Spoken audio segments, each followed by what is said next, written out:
Alright, I am here. We are here again on this lovely afternoon, early evening stream.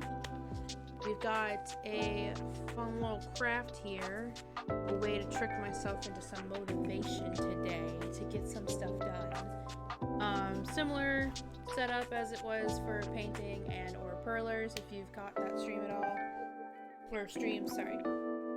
So, we're working on Alucard Cosplay.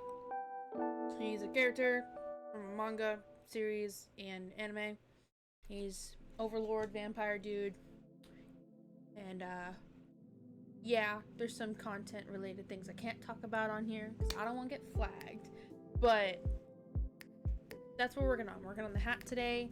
I have the top, of course, to like paint and all that, but I think I'm going to start with the bottom because it has the most detail I want to work on, and it's just more of an appealing area to start with anyways. That's why it's not just red that we're doing for the top. Plus, there are some materials I need to still buy for the top. I actually am going to have this cosplay in my style sense, so like there's going to be bling involved, of course. There's always some type of glitziness to my cosplays.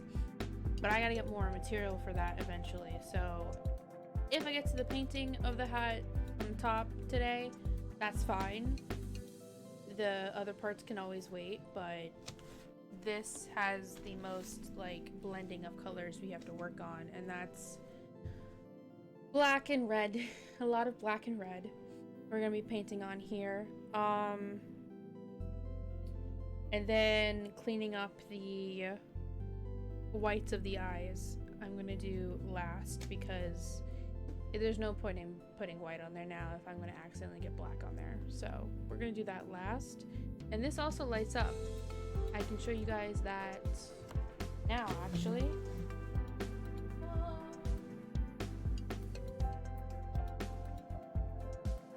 Yeah.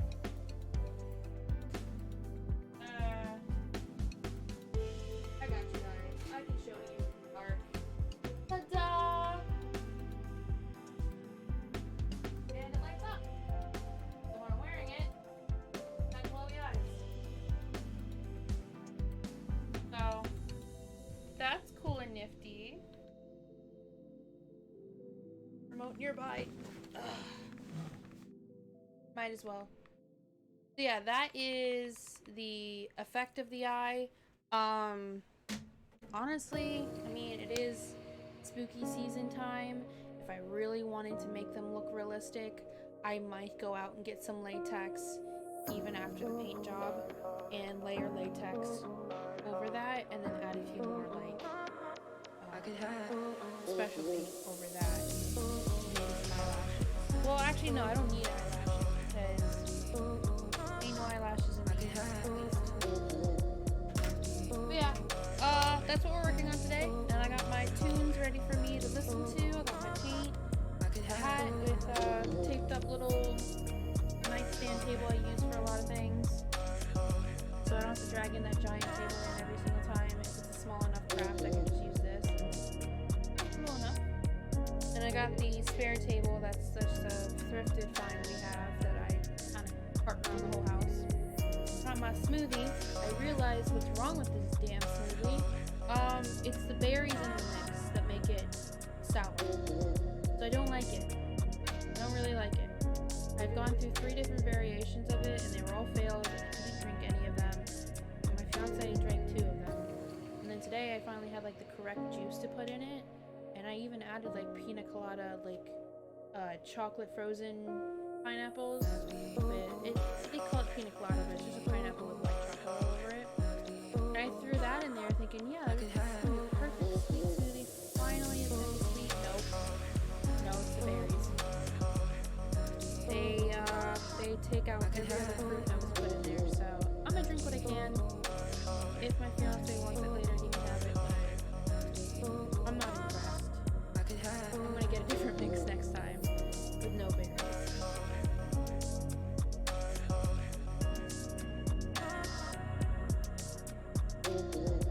It's just barely tolerable. just barely tolerable.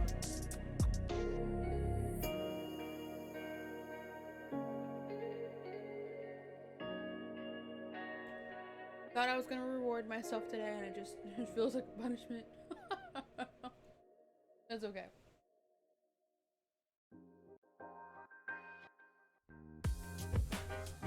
Alright, you guys. So, as all streams do, I usually throw you guys some updates. Every stream. Oh, that's gross. Whoever gave me this egg carton left a whole shell in there. That's okay. I'm not using this carton more than once anyways. Anyway, I give you guys updates.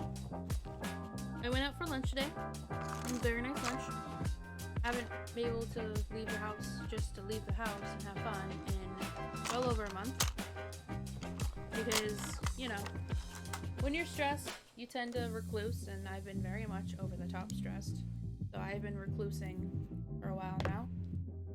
But lunch was awesome. I got to watch the water be this much closer to the beach that I've been trying to go to for months. I live in Florida, and I hardly ever get to go to the beach. And there's a very nice, quiet, secret beach, as I call it, that I once in a blue moon can sneak off to. So that was nice. And then tomorrow we have planned, me and my fiance, to go out again. So that's 2 days in a row of not having to do something that's Aaron related that we can go and do. That's really nice. I'm excited for that. Oh, tomorrow is the Kitty Cat Catalina wine mixer. And I had emailed them because I was curious about their adoptions. Because they said the adoption fees were waived that day. And I'm like, is that before the event or during the event? Like, what's going on here? And sure enough, adoption fees are waived for the event.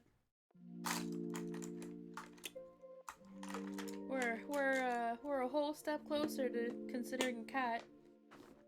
I mean, we are getting a cat. Let me just be frank with you guys. We went out yesterday because we thought that my fiance had to work Saturday. So like, if my fiance worked Saturday and me and him both fell in love with a kitten or younger cat, because that's the demographic we have to look for considering our ferrets. You know, you gotta consider all fur babies when you go to get another one. And we're like, yeah, we're just gonna look, right? We're just gonna casually look. It's not that big of a deal right now. We're not super committed to the idea because we just had our hearts kind of broken with our temporary housemate that had to leave. So like, man, he was less considering it than I have. I've been totally distraught with having an empty space like that. So we went to get the tickets and everything, and then after the tickets, we were like, I guess he's warmed up to the idea a little bit more, because I told him, like, you know, the ferrets are free roam almost most of the day. They only really actively play for 4 hours straight, and then they're on and off napping. If we end up getting a young enough cat, that cat can be trained to coexist with the ferrets, because ferrets can coexist with other animals. You have to be very considerate of all health related things, and also train that other animal to know that that is another pet. And you can't have an older animal coexist unless that animal has like no instinctual things with hunting. Because, you know, some feral cats, they can never let go of that instinctual need to hunt, because that's how they lived for so long. So younger cats is what we're going for until I can get an older one. Anyways, it was up in the air. It was very much up in the air for like a month now. And then I was like, well, what if we end up, you know, settling on one on Friday, you know, and the adoption fee is waived, so it's not like we're paying for the cat. That's pretty cool. That's a cool bonus. Technically, our tickets together is what they charge you for an animal. So I'm gonna just put that out there. It's $25 a person. Their co-fee for adopting one animal is $50 for a cat. If you were to go there and want a dog by any chance, because if it was a dog event, then you're getting a deal because their dogs are like anywhere between $120 to $160, depending on like what type and what the dog went through. So like, we're not really getting that much of a deal, but also it's two of us to get to go to view all the cats and hang out with people and learn about their programs. Because this place is doing so many cool programs. They're doing so many cool things. So their programs are pretty top notch. Very proud of them. Let me just get this paint together and then I'll tell you the ironic part about what we did yesterday. Fucking get this open. This one has not been open in at least 2 years. I might have to cut this one. Oh wait, I got it. Oh no! No, I did it the wrong way, that's why.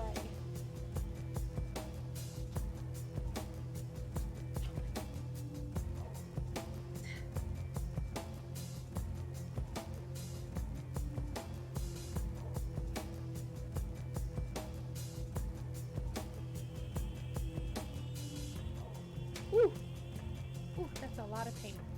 That's a lot of paint.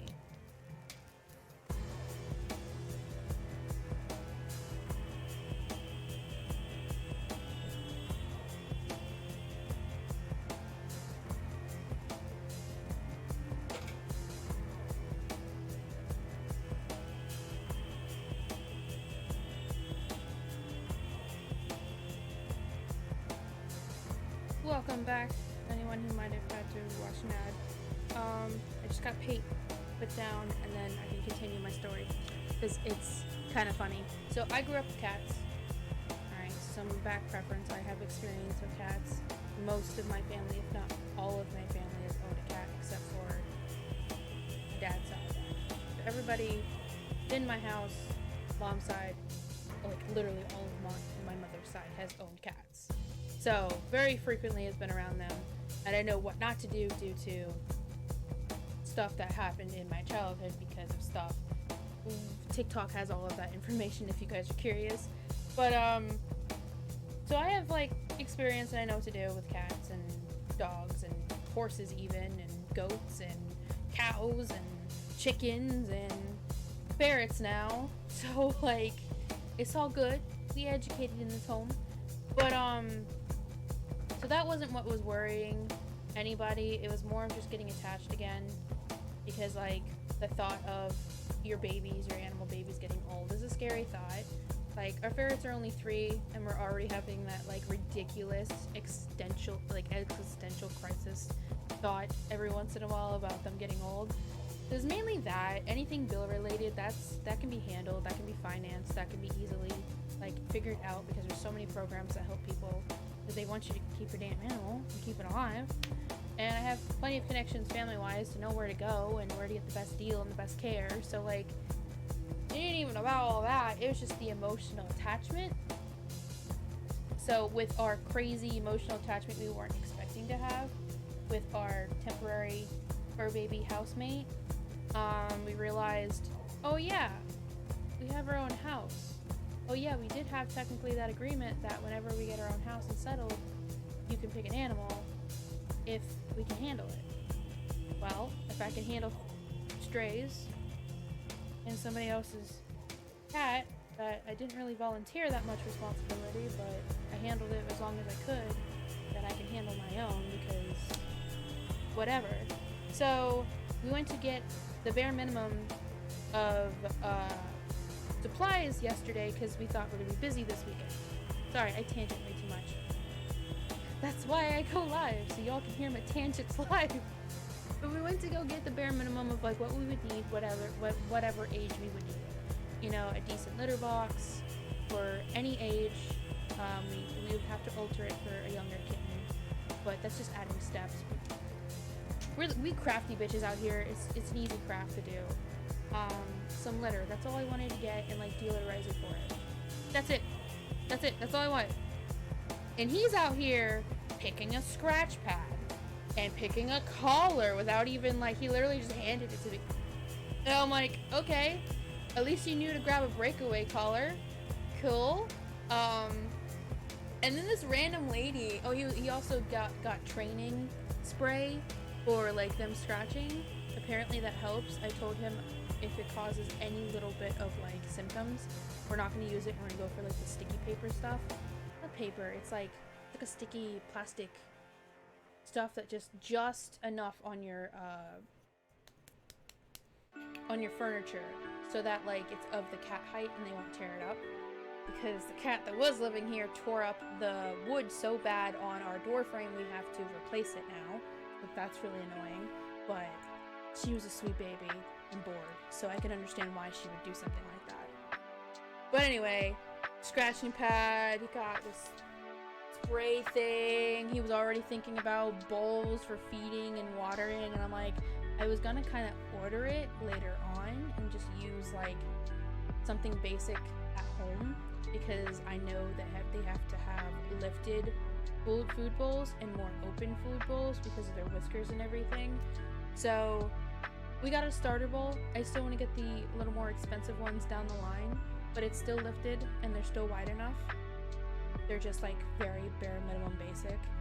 And then I was like, you know what, while we're at it, do you want to get a little toy in case it's a kitten? And we picked out a toy. Yep. So I had the supplies. I meant to get one thing, just one little thing to set it up. And he's over here like, and I'm like, okay, all right. So that kind of warmed my heart to be supported like that. Because it was a little different with the ferrets. The ferrets, we had gotten them right before all the mills were shut down. And God, was it? Yeah, it was during COVID. It was like 2020, and we went out just for ferrets. Like that was the first time we have left the house really, all of COVID. And we looked for them at a smaller breeder area because we knew not to get them from the stores because they don't actually treat them well at the stores, and they don't actually, you know, medically look into them and properly fix them and all that stuff. They really don't treat ferrets well at all with the Marshall mills and everything. So even if, per se, this breeder got them from the Marshall mills, unfortunately, because there is a monopoly over that, they legally, because they're a smaller breeder, have to take care of them very thoroughly. And we can actually track them back and see where they came from. So I believe on their birth certificates they are Marshall. We ended up seeing that when we bought them, after we had bought them. But he gave us all the information, what breed they came, breed they came from, what litter they came from, what location they came from, and obviously you'd have to give them their ages. They were only like a few months when we had gotten them. But they were the last 2 ferrets in all 4 counties near us, because they had already shut down most of those mills and they were trying to push out the rest of them that were left over. Otherwise they were going to all of the ones that were left over. So there was a very big ferret fanatic buying situation because everybody heard about it, and I guess anybody who was thinking of getting a ferret was like, oh, this is my time now, because like we're not going to see them for a long time, or who knows how long. So we got the last 2 in all 4 counties, and we weren't really prepared for it. We were waiting to get them in June, like getting a set in June, or considering it more in June, or even like the end of the year if COVID let up. But because we knew what was going to happen to them if no one adopted them, we were like, we're saving you babies, we're taking you home with us. And we got a not so great cage to start them out as babies. It was just barely the bare minimum you could get. I hated that thing so much. But we got it that day, everything that day, them that day. It was very rushed, it was very anxiously like a thing. Oh, I guess I could start painting while I'm talking like this. So it was like a very like anxious adventure of like really not being prepared. And I thought I knew enough about ferrets at that time when we first got them, I was like, yeah, I grew up with ferrets. Like, I know enough, you know? You don't keep them in these cages, but you definitely, like, feed them something, right? And I looked into it with their food, started out, so I did know about their food. How Marshall's food is very, very bad for them. And the most preferred thing is their natural feeding and their, like, raw feeding. But that is the most expensive too, and you still have to be severely careful of that as well. So, like, it was a hand-in-hand of either you're going to have to find a middle ground food source for them when they're babies, or deal with the very harsh transitioning when they're older. So we get Intune. Intune is okay. It's still a kibble. And I would like to get him a more advanced dry meats brand for 2 reasons. Everybody is more attuned now and open-eyed about Marshalls, so they're not getting Marshalls anymore. Marshalls still lays flat on the shelves while most people fight over the brand that me and my fiance get. So it's very hard to find our brand anymore, and they raised the prices because the amount of people who buy it now, which sucks. Inflation. So we have to literally fight to get our ferret stuff at this point, even their poop litter, because again, it's a misconception you're supposed to keep your ferrets in loose bedding like you would guinea pigs or whatever. You're not really supposed to.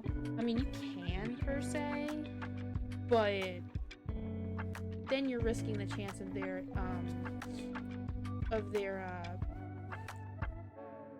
breathing being messed with because of all the dust that could kick up depending on what brand of bedding you get for them. So to avoid any infections in their lungs and stuff, it's best just to actually give them like pet blankets and stuff.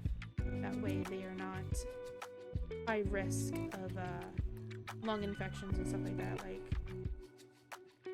I don't know what it's called. I want to joke and say it's ferret bronchitis, but it's probably not. But you know what I mean. Those particles be building up. But yeah, like, I thought I knew enough, and then as soon as I got them, because, like, we were scared that they were going to be, you know, we rushed to get those instead of waiting longer than we wanted to, and it was a little more of a rough transition between me and my fiance when it came to accepting ferrets. And we also didn't have our own place at all. We had literally just a bedroom to live in, and the ferrets had just a bedroom to live in. Like, all 4 of us were crammed in one space since 2020 to end of 2022. It was rough. It was rough. It was a good hard lesson too of just like, you know, I mean, we handled it well, but like it was still not easy. And like we love them to death, and we're so glad we have them because they literally exhibit our personalities. Like, Millie is a lot like me, and Simon is a lot like Tyler, but Millie has bonded more to Tyler over time, and I've bonded to Simon over time way more. Like, Millie wants nothing to do with me most of the time, and she will groom Tyler all the time. Or Credit. I guess I should call him by Credit. He doesn't mind me using his name, but I don't know. I want you guys to know his game plug, I guess. Credit. What was I saying? I got sidetracked. How do I sidetrack myself, honestly? I have no distractions and I get sidetracked that hard. Oh yeah, so Millie will, like, you know, lick him, groom him, I guess, is what they call it, because she's trying to clean him and bond with him. But she won't do that to me. We call them kisses or kicks. That's what we call them. But she won't do that to me. It's rare she does it to me. She only does it when we're playing, and she'll do it now because she's trained not to bite anymore. Unless, of course, it's a threat, then she's going to do it like any other animal would. So she knows to give kisses while she's playing because she knows that she has things that could hurt me. You know, a claw that goes too hard, or a tooth that might snag, she'll come up to you and try to mend that wound now. Whereas before, she'd be like, "Nyam," taking your finger off. Now, if she ever does that, it's probably because she really doesn't like you, and that's a sure sign that person's not to be trusted. So if Millie ever bites anybody that's over, I know not to invite them again. She will only do it to people she does not trust and she does not like. And the few people that she has bit past her training ended up not being the best. So I'm gonna trust my ferret's guts. You be telling me, Mom, don't trust this bitch. So that was our adventure with our first set of animals. We were not very prepared, but I was severely depressed, and it was just depressing to feel like I would be responsible of some pets. Bye-bye to the world if we didn't get them now. Especially with the fact that they were the last 2 and 4 counties, and they had been sitting there for months because nobody wanted them. Everybody either already had them or were like, haha, no. So, I don't know. We just kind of just went for it. But I made sure to do my homework very quickly, and anything that I had learned in the past that was not correct for ferrets, I immediately disposed of and rewired my brain. And ever since then, it's been improving. And they are the happiest, most goofiest, loving, little fur balls of destruction I could ever ask for. The only problem is that they don't cuddle. And I am such a cuddler. I need an animal to cuddle me. Or a person. But I can't get that all the time. So, I don't know. Maybe I'll get lucky and I'll have a cat that will actually play with me and sit with me. It's like the most cuddling that our ferrets do, because they're still young. They have so much energy in them. And even when they're tired, they're not prone to cuddle their owners unless they're a little older and more acclimated to one set environment that makes them feel secure and safe, and you know, they gotta hang out enough with the owner in a certain way. So Simon, he will lay at my feet no matter what. I got a footrest over there, he'll lay there, or he'll lay right next to me if I leave a squishmallow or a blanket next to me, and he'll lay there. And he's done that since way before we had moved out of the first house with them. He's done that. Millie, she'll lay on her own. They have their own corner in the dining room that they like to sleep in. I set up their carrier to try to get them used to their carrier again, just in case we need it. So I set that up, and they sleep in there with a blanket all the time. And is that trash? Trash is here.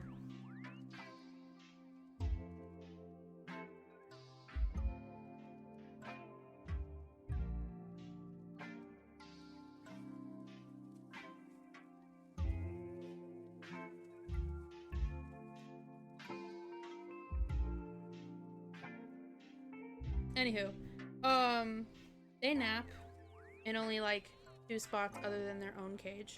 And they, oh, by the way, we have obviously went through upgrades since the first one that we got them.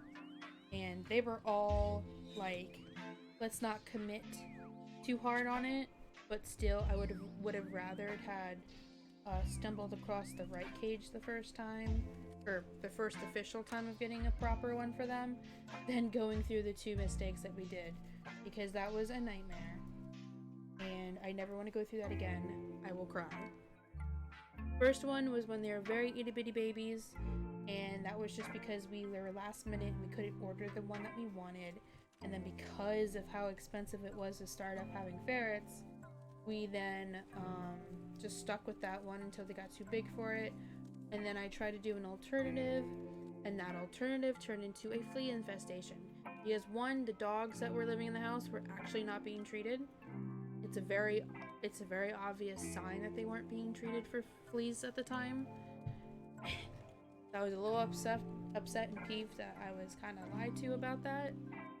So that didn't help on top of the infestation that happened in our room, and only in our room because we had carpet.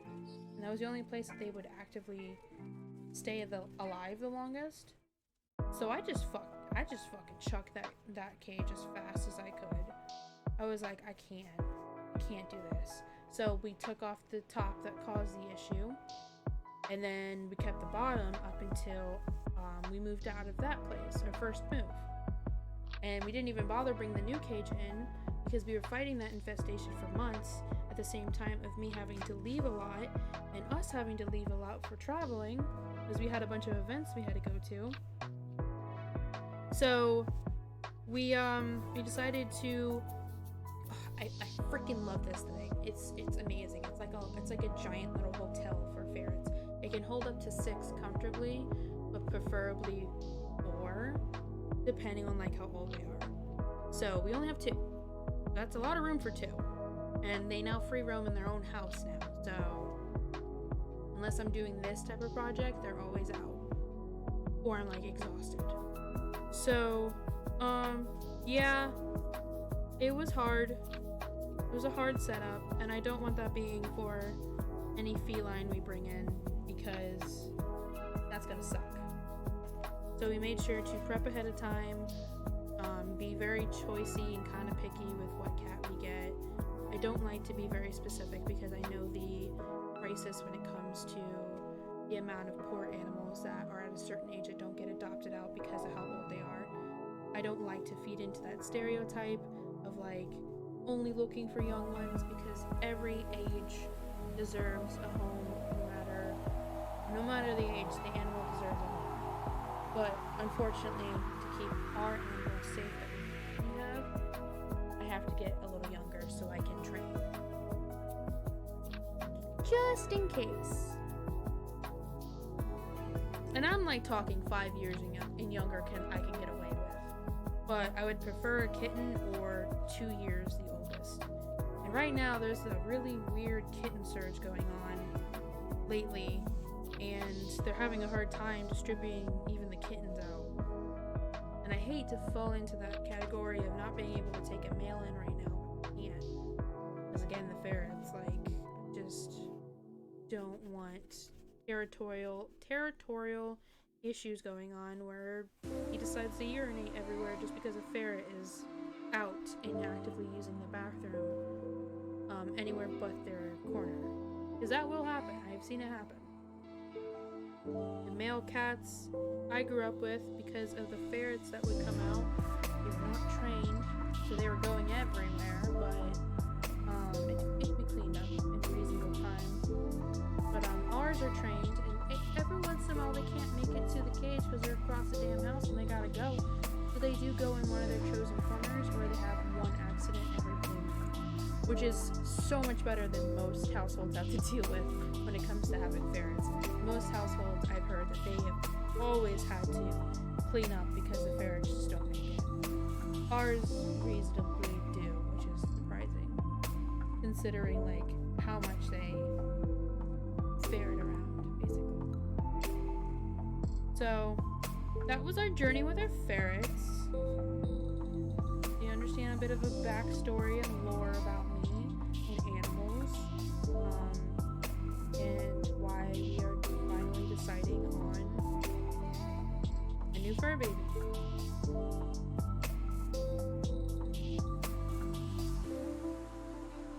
Also, if I get a cat really young, it's all based on their personality, because you know every animal has their own personality. But if I can that's harness train them, so then I can take them out to the little inlets, and we can go play in the sand, take them to a park. Because we have a lot of nice quiet parks that we could go to, and I've done that for ferrets too, where we've walked our ferrets and taken them to like little inlet beaches. They love that stuff. We had to stop because of COVID at one point, and then after COVID it was like too many people that just don't think, still maskless, coming up to us like barely outside of COVID, like warnings. So like we were trying to mind our business, be somewhere nice and quiet, and people would be like, "Oh my god, a ferret!"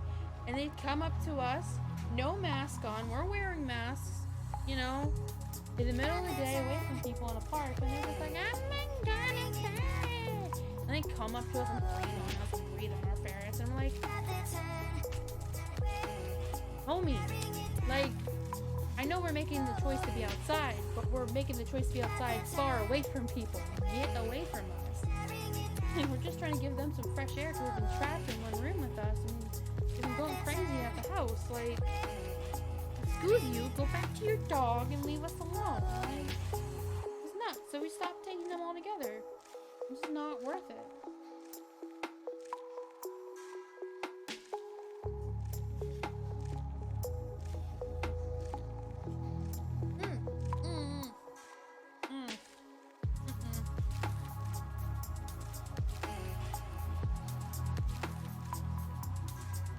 That hurt.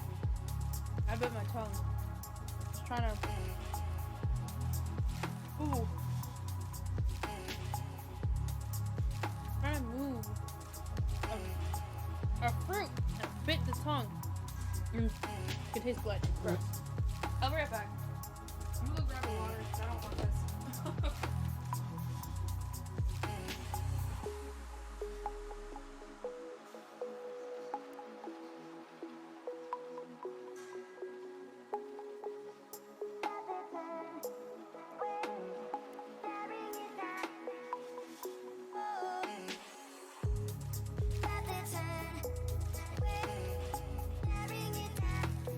That really hurt.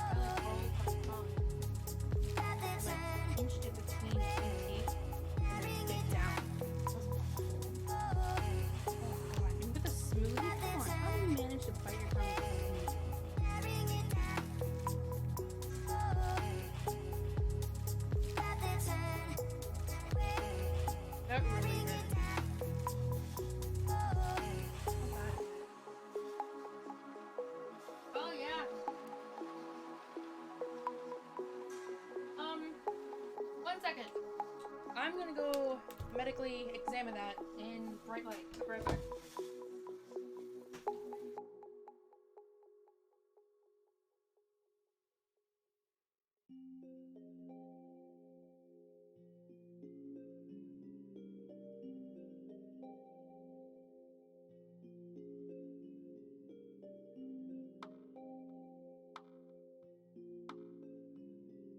Wow. Leave it to me to be the most accident-prone person on the planet.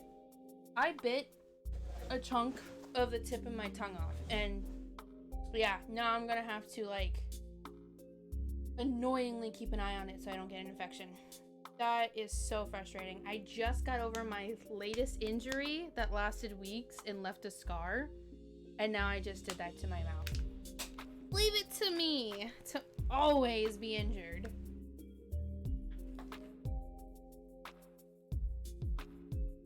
Man, that hurt. Like, that really hurt. I don't even know how I did that. I, like, let go of the straw, right? Because it was, like, it was suctioning, like, a really thick part. And then my tongue got, like, slung back. But then, like, I had, like, fruit, like, lodged in a really uncomfortable position.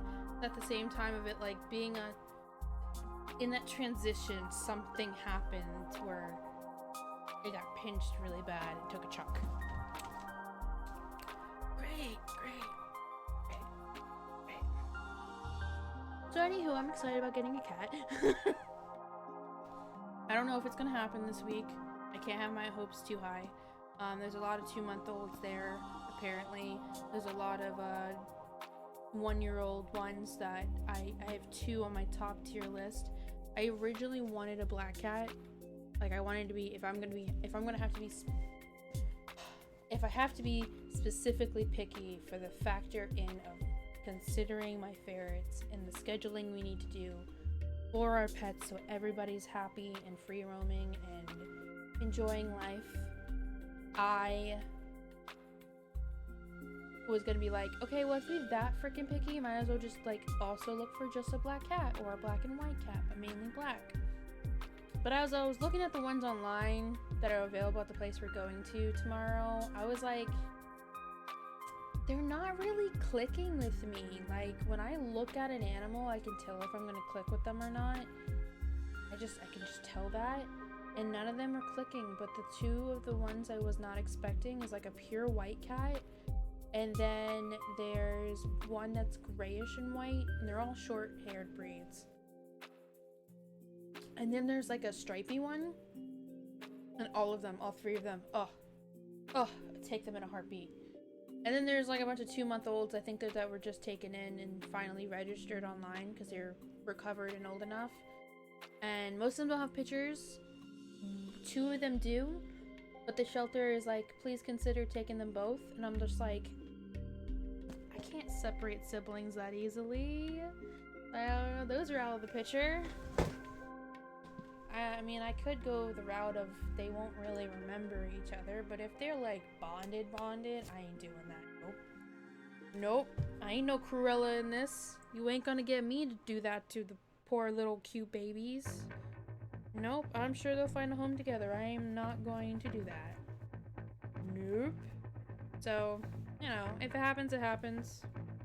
If it doesn't, that's okay. We're not gonna stop looking. We're gonna go every weekend, or go every other weekend at least, when we're both free. And not just to that shelter. It'll probably be more after that if it doesn't work out. And yeah, then we'll be ready, because we got the poopy part ready. And some entertainment. And I'm waiting on the food because, again, dietary things are a thing. So if I get a kitten and it has to be on a certain diet, then I have to get that food. If I have still a kitten, but a 1-year-old, a 2-year-old cat or kitten, again, it's not kitten food they eat, it's adult food. But what type of adult food? Like, do they take a specific one? You know, do they have any ailments, and do they have any weaknesses within their growth that they need? Like, what should I get for their growth and their fur? Is it a fur condition? Is it well, fur and skin kind of go hand in hand. Is it a dietary, like, intestinal issue where, like, they can't intake certain things that are even in the good brand? Like, is there a certain good brand that leaves a type of probiotic or whatever out, so then they don't get, like, overdone with it and, like, backed up or have cat balls and blah blah blah. Like, there's a whole thing, just like ferrets.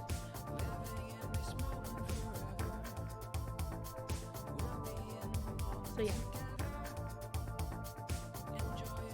fun stuff. Getting animals. I also considered a dog because I do miss the dog that was stolen from me. That was like years ago that happened. But our fence, we don't have a fence, like, at all. We have like one. I don't even, you know what? No. That's our neighbor's fence, but it's on our side. But we don't care. Like, that's whatever. We have like a little cutoff fence for this side of the house, actually. That's it. We don't really have a fence on this property for some reason. I don't know if since the 70s, like, whatever fence they had was taken down or destroyed in a hurricane or something. But yeah, what the hell? I must have dripped. That's okay. This table is supposed to be a DIY project. I don't know how I got it under that. Anyway, we don't have a fence, so, like, getting a dog is just gonna be a pain in the ass, because then I can't let the dog free roam outside and have fun and be a dog. So we have to get something that is in the middle.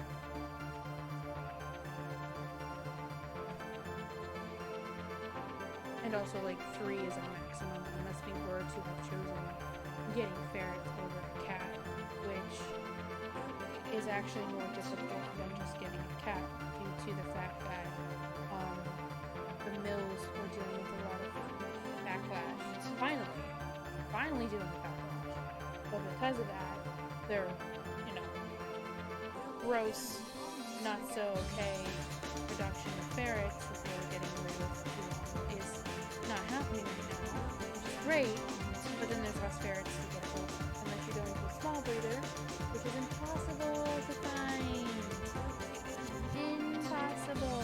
But we also didn't want to go to a breeder, we wanted to adopt as well from another family that might be taking them away. But the group that we're a part of, and I haven't been able to find any local groups, I've tried. The group that we're a part of, everybody's out of state. I've not found anybody close enough for us. So, even if we wanted to, it would take ages.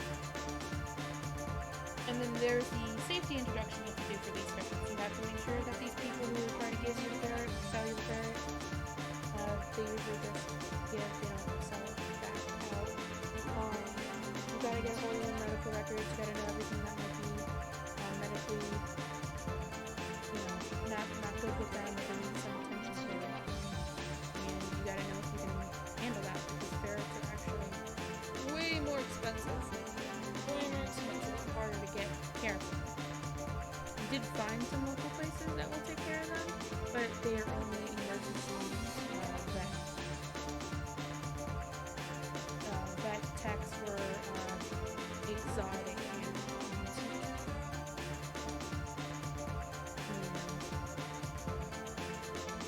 Having 4 instead of 2 that's a major jump. That's like getting 3 cats all at once instead of just 1 cat. We'll be in the moment together. That's okay. This moment forever.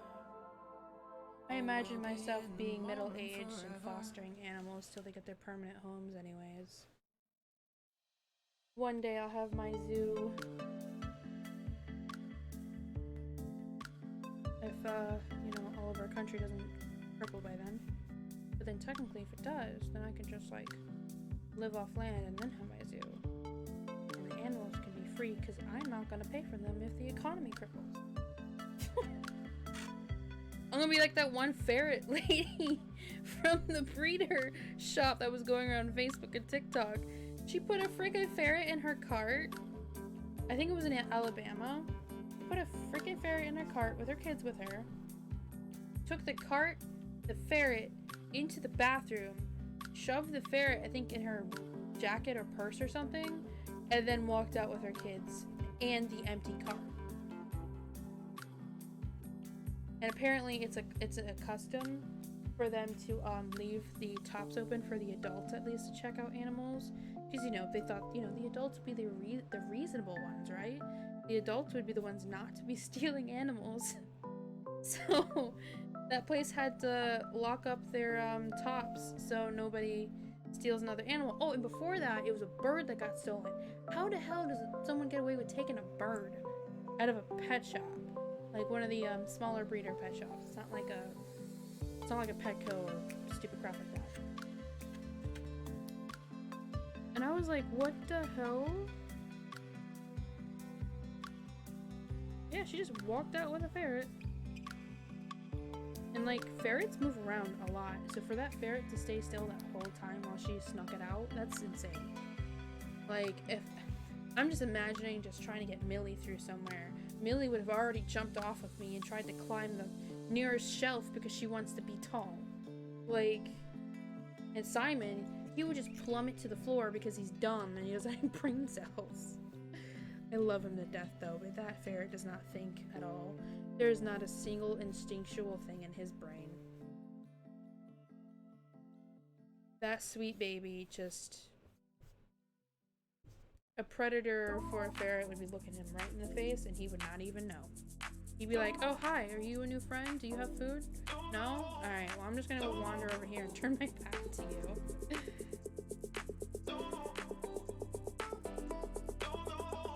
It's just nuts. It's just people just walk out with animals.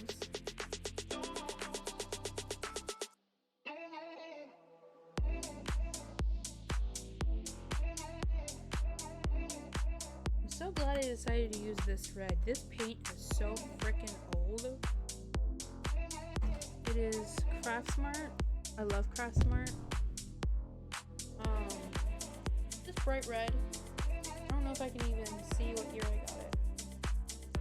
definitely got it at least 2018. Maybe even sooner than that, because I think I had these paints fresh out of high school, which would have been like 17, 18, beginning of 18. So anywhere between that. They are impossible to get open, but they still paint and do their job. This is the shade that I want, and it's not gonna have its shiny, almost looking like quote-unquote leather until I do the top coat. But I'm not gonna do a top coat until I decide if I want to latex these eyes, give it extra dimension. Which, if I decide to do that, I'll probably make another stream out of it, because I've been very procrastinating on this cosplay since I started it in June. Oh, end of May to June, excuse me. Because it was also for my birthday. I did not have the hat involved because I kind of was really stressed out at the time and just kind of tossed this in the closet and left it there. But I'm back. I'm working on it.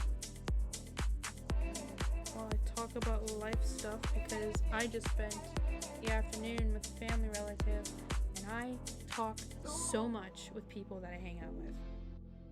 I don't know if it's because of the lack of interaction I've had in the last year because of all the moving and just focusing on the house, or what, but dude, I sit down with somebody and I'm just like some old lady at a Sunday brunch. I will not shut up. But at least I have funny things to say, you know? Because I can bounce back to back to back on topics like it's nothing.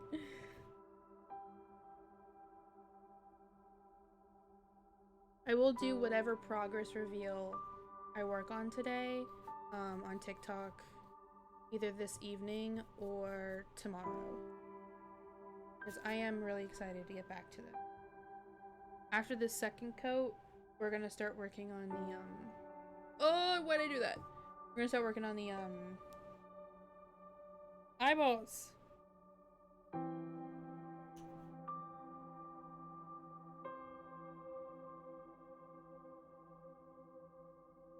Yeah, I get really chatterboxy with my favorite, one of my favorite relatives that I get to see every once in a while. There was a lot of smack to be talked today because we both had some freshly hot brewing tea to talk about today.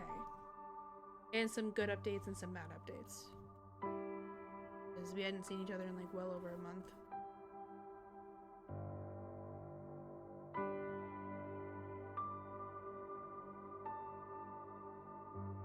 Oh yes, paint. So I'm gonna do like a liner for in here. I'm probably not going to paint the inner center. For a few reasons, just because it's quicker later on to get a fresh look of what it looks like on, probably without the wig, but just on in general. And then like if I'm adding a liner and I happen to be lazy and hot glue it, which I mean it's not really lazy because it's not like I can sew it in there, then it's easier to just pop that bee in there instead of fighting with paint peeling. That would probably happen. So, and for anybody who didn't get to see earlier, these eyeballs do light up. I showed it at the beginning of the stream. I'll probably show it midway point where I'm feeling very happy about whatever progress I make with coloration and shading. So I'll show it a few times in case you missed it. But yeah, this is what we're doing. And then I have a fun update at the end of the stream. I made the announcement yesterday on TikTok, but I want to talk about it a little more in depth for a few reasons. One, to clip it out of my videos so I can use it as promotion, but also just like so you guys understand the big concept I'm going for with the project. I'm so nervous about doing, but I've been wanting to do it since I was a kid, and I have the support of my fiance to do that project and consistently stick with it. that adds on to not only my Twitch, but my YouTube, TikToks, and educational reasons. Sciencey, educational-ish, testing stuff, spiritual stuff. I don't know what the hell to talk about it. Stuff, spooky stuff. That's what I'm trying to get at. Spooky stuff. I don't know how to explain it because there's technology involved. Because they don't want to say it's proven, and that's fair. Because all of the religious, big heads would freak out. So, whatever, they can say aliens are real, but they can't say anything else is real. That's so odd, though. That's odd. You're admitting that aliens are. We're not going on that tangent. We're not. No. We're gonna leave my periodical tangents to myself because that could be a podcast thing or an IE episode in general. That can be an IE topic because, dude, the government with the BS about aliens, but then everything else that go along exist with it. It's just so backwards. So backwards. We're just stupid. Alright, I think I'm good with the second coat. I think I've made my round. I am low on black paint, surprisingly. Or I just am not looking hard enough. I'm dumb. I know where it's at. I just gotta get it real quick. I think I remember where I put any spare. This morning I had paint. Yeah, it's in here.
Have enough for today, like right now. But I had bought a pack, very large packs. I think it's like 24 packs. That's separated from itself.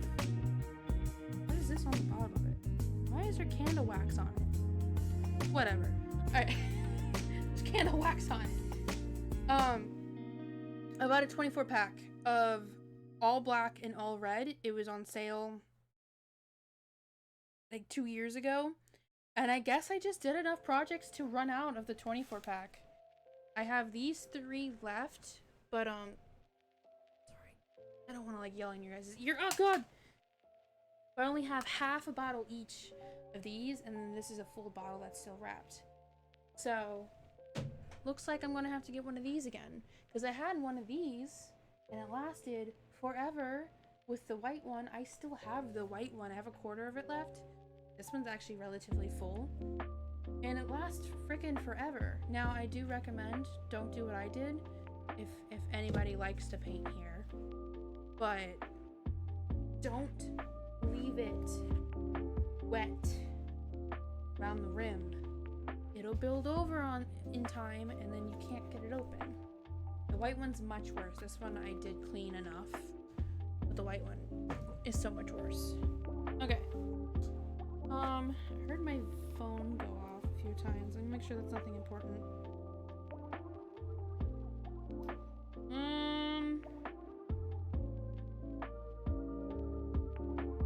What?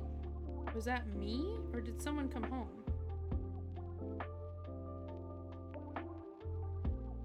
It had to be me, right? Oh, it was. I went to take the smoothie out. Okay, I was just making sure no one broke it in my house. Alright, I'm gonna get my playlist finally going. I'm gonna turn it down though.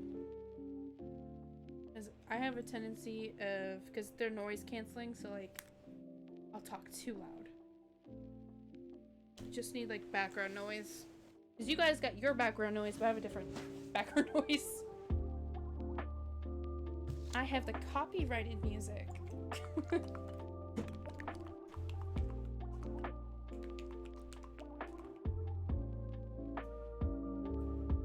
my god.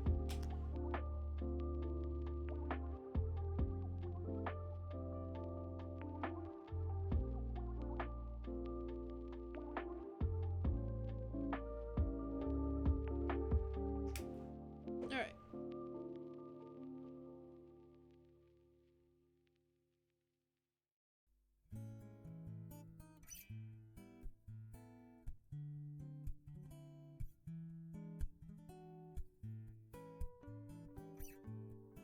Going to move this back a little bit.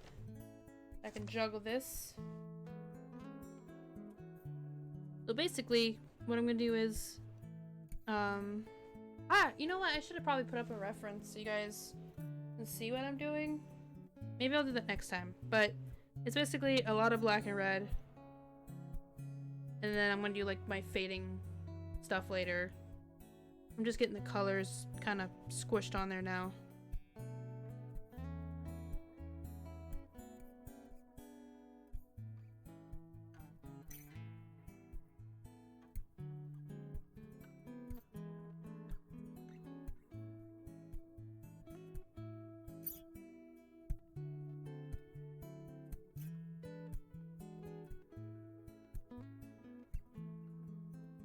Woo. I'm trying to do the bottom very mixed and blended together, so it's not gonna be a solid red, and then the top is gonna be there's gonna be obvious shadowing with it, but the top is where I'm gonna like bling it out in the rims. I'm gonna have it's a bling sticky wrap that I used on some of my projects recently. By recently I mean like in the last year, because I'm obsessed with it. It's so cool. You can get it on Amazon if you look up bling sheets, jewel sheets.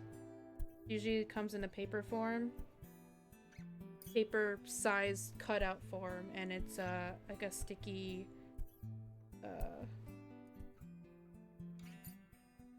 sticker. It's like the squishy stuff, so it stays on relatively well. I did it for a Harley Quinn cosplay where I put it on the mallet. Oh, I freaking love this song. This song slaps though.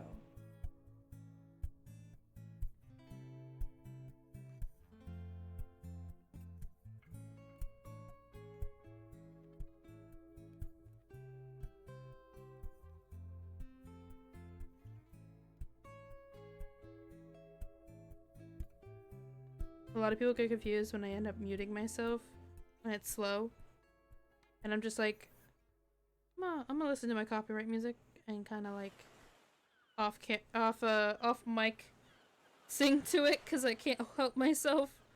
And they're like, we can't hear you talking, and I'm like, I'm singing copyrighted music. Sorry.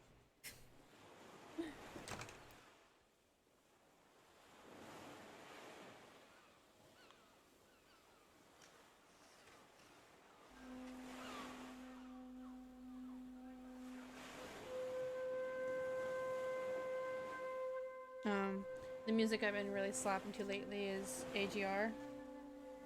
My fiance gets full credit of introducing his stuff to me, but it took a long while for me to actually relate to it. Now I relate to most of his albums. So I listen to that a lot.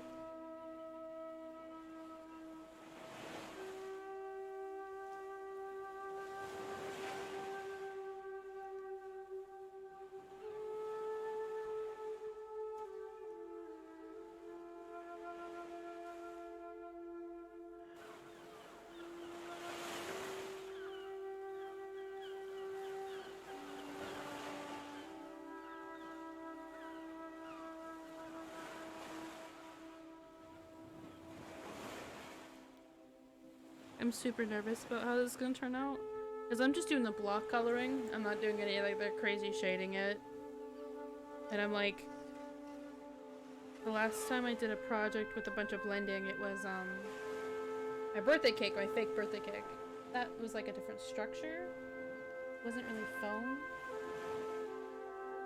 So I'm like, nervous of not working fast enough with the foam and screwing it up. So we'll see what happens. I'm just trying to get the basic stuff on there.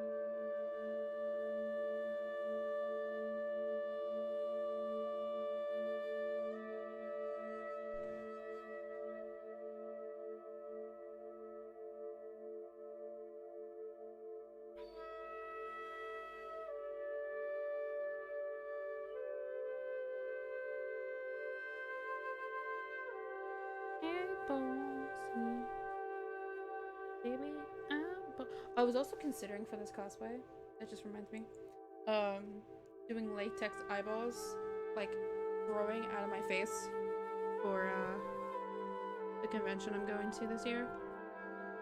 That'd be sick. I would have to commit to it for the full day, though, because I'm also working that convention. But, I think it'd be sick. I think it'd be awesome. And I would use October to practice that.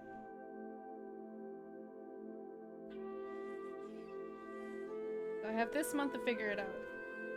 Because I can also use that to my advantage for the project that's going to be happening in October. Now, I don't know if it's going to be in production and I'm doing videos at the time, but I at least can get the thing set up. And finally do the big thing I've been wanting to do forever.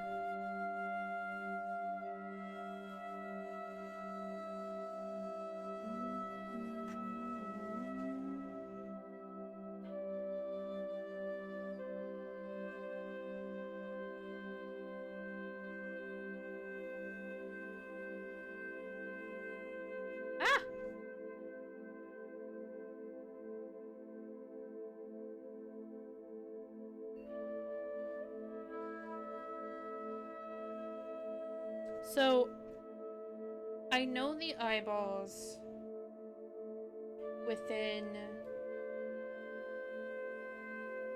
the design they have whites in the eyes. I'm thinking of shading the white, like I'm gonna leave it blank right now. And then when I'm actually done with the bottom, I'm going to shade where the whites of the eyes are at.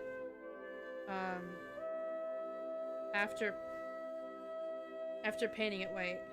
So like try to make it an off-white, you know? A little more depth to it because I don't know. And then make it look wet, like it's an eye. That's why I want to kind of do the latex. I don't know if Spirit Halloween in my area is open. I gotta ask my friend that works at one. Because like as soon as they're open, I think I am going to commit to that latex idea. And if I'm also going to do it for my face, I might as well get fresh latex. I haven't worked with latex in like almost 3 years now. I very much miss it so much.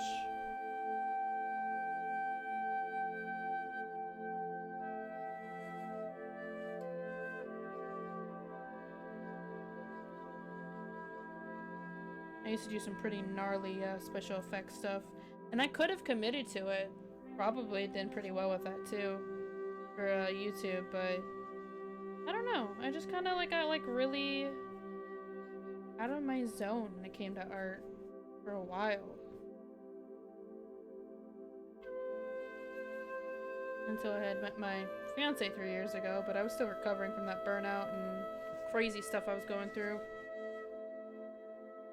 Maybe I'll get back into it, huh? That'd be pretty cool. Do some gnarly stuff.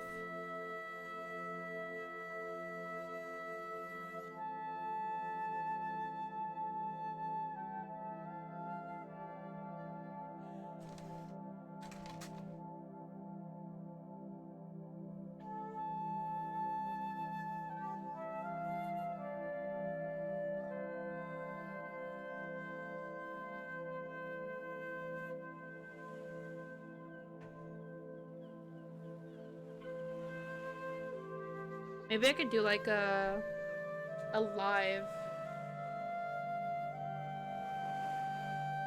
um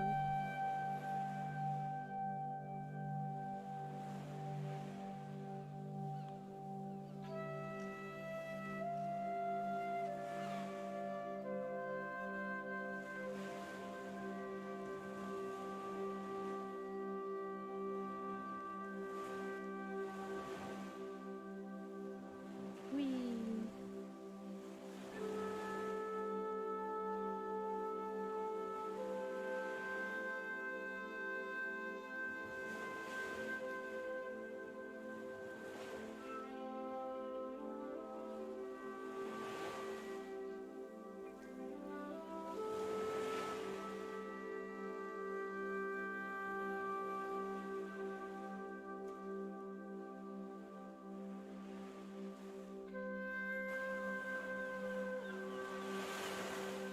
Welcome back for all of you who patiently and graciously sat through an ad. Or ads. Appreciate y'all. As I was saying though, I was thinking of an idea. Me and my ideas of maybe doing live special effects makeup. That'd be pretty cool. That'd be pretty dope. So if I do end up liking that and I get back into that spark for it, maybe I'll do some live sessions of my tips and tricks with what I do with latex special effects. That'd be pretty dope.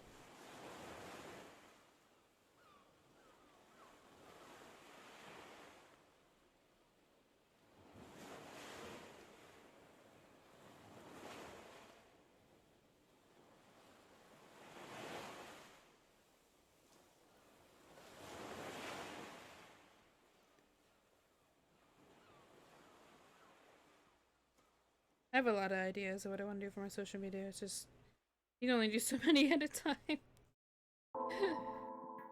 I've already done painting. This is crafting, but also painting, because I gotta get this done to get the other stuff done. And then, I've done perlers. I did, gameplay and cosplay. Definitely want to do that again. For spooky season. That's where I go ham, dude. I love spooky season. Hence my project release at the end of the stream. Live and breathe.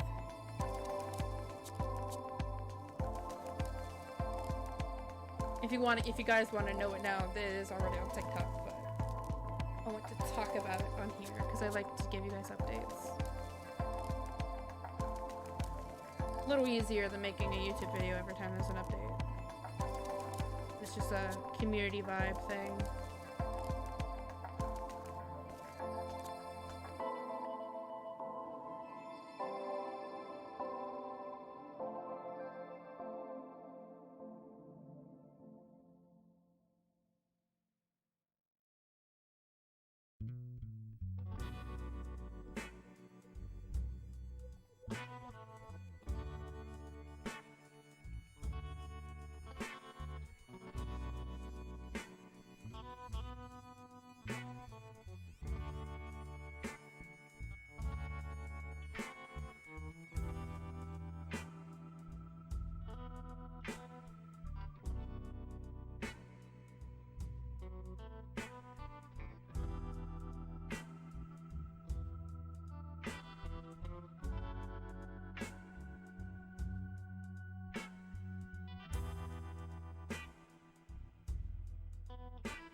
looking pretty dope already.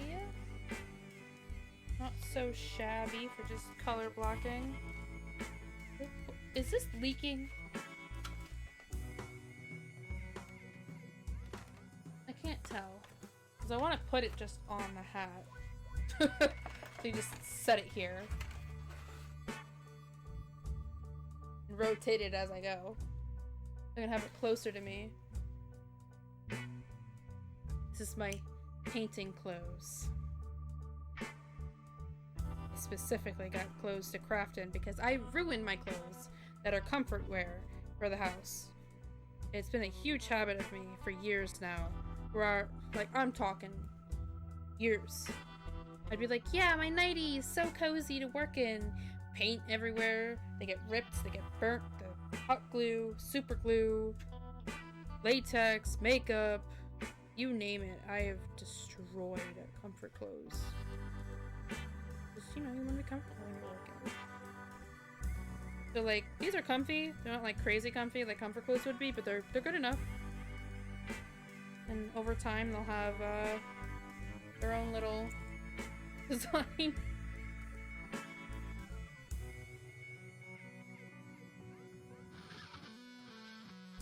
I want to get like a...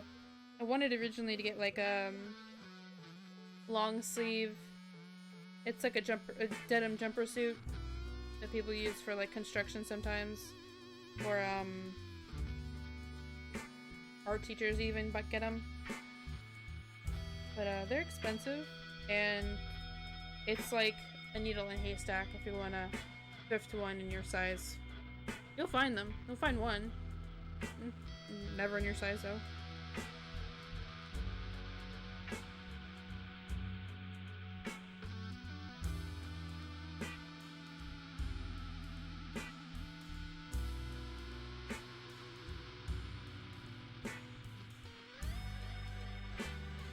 I'm running out of things to gab about. My throat hurts. My tongue still hurts from biting the tip off of it earlier. That hurt a lot.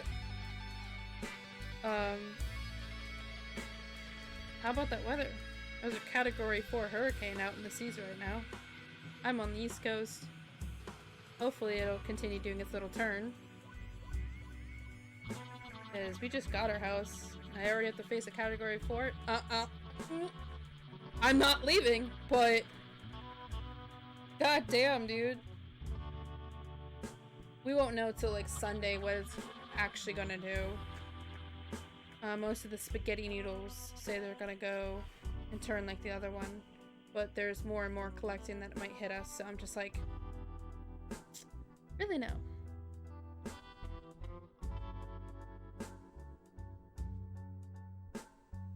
Alright. I ran out of topics. The weather was the last one, sorry guys. In my hardcore zone.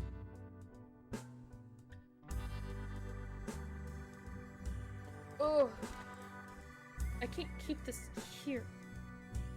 You know what? Hold on. How about this?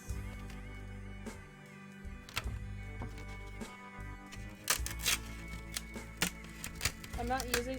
I'm doing that right by the mic. I'm so sorry. I'm not using this again because somebody left an eggshell in there when they gave it to me. It was like gross yolk. It's like that big, but still, it's like I'm not keeping that around.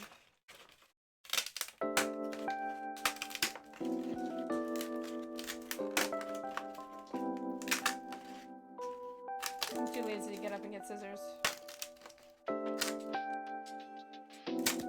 Ugh, why would you rip there? Go over there. I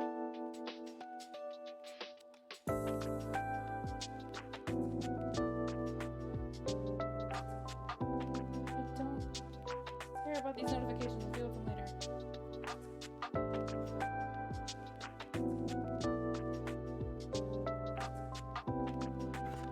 That's so much easier to deal with. Oh. There we go. Efficiency.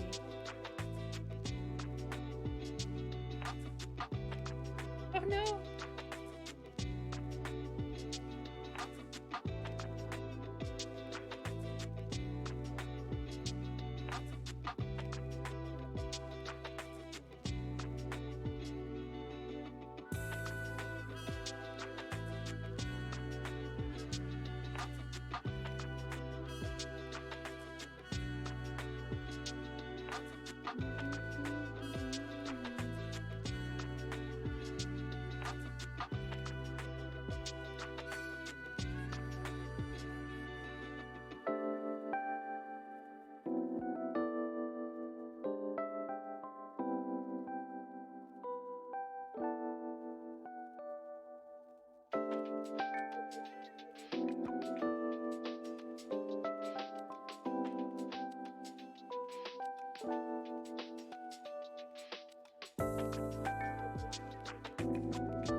Sorry.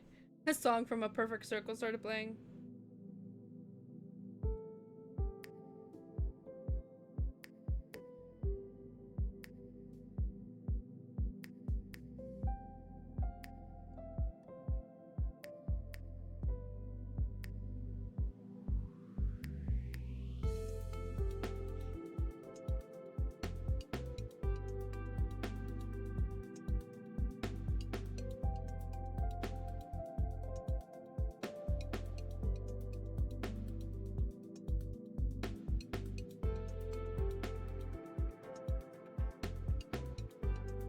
One struggle I did learn about my streams is that if I'm doing something like this setup, unless I want to listen to myself echo through listening to the music on a live stream end, I have to sit in silence, and I'm not freaking nuts to just sit in silence, so I set up my own music playlist that is copywritten. I can't really share it with you guys. I can tell you what songs play.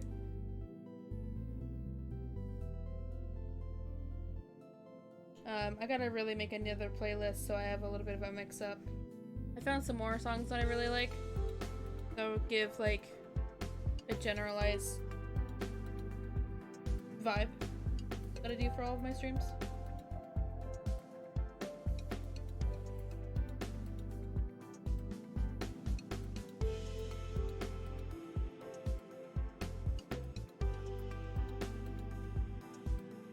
That's probably supposed to be black. I was not supposed to paint that red. That was supposed to be blended in with the rest of this. Yeah, that looks way better. Yeah, okay. Whoops.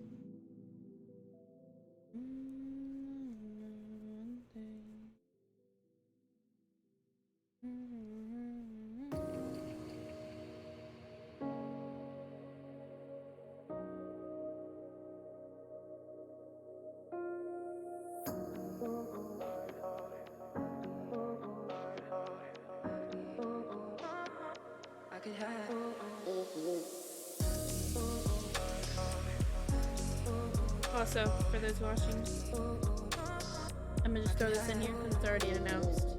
But if y'all like spooky things, maybe had a spooky experience in your life, I have an official email for investigation exploration. If you email our email, that is linked to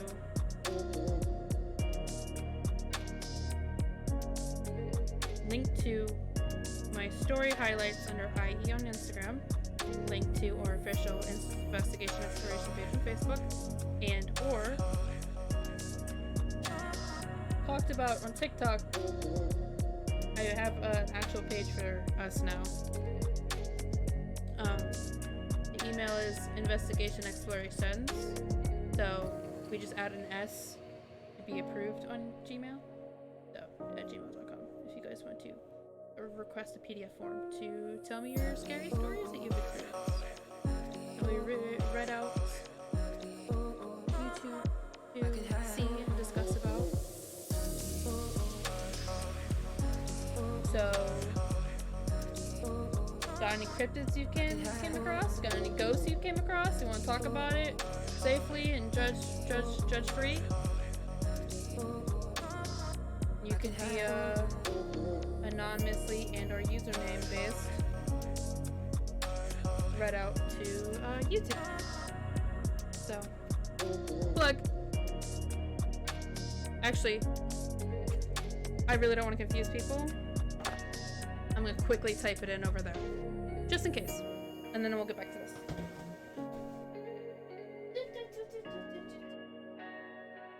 I'm still here.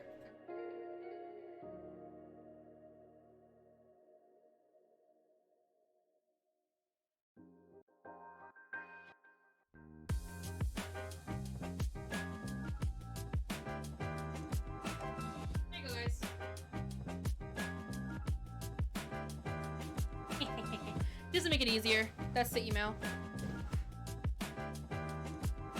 I usually can easily do it sitting at my computer. So, request a PDF form, read through it, you understand the guidelines, so it stays a judge-free, fun thing for the community.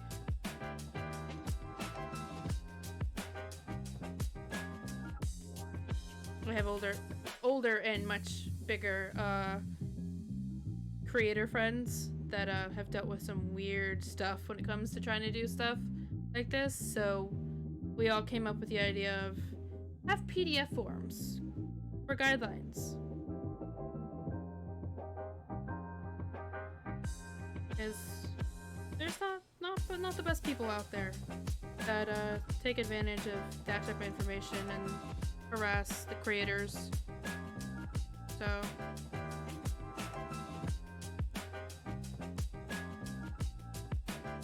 and then there's people who are like genuinely like confused and don't know what to do. So when they try to seek help and there's not enough moderators to catch those emails or questions, you know, it bums out the person who wants to be involved and then they get left out.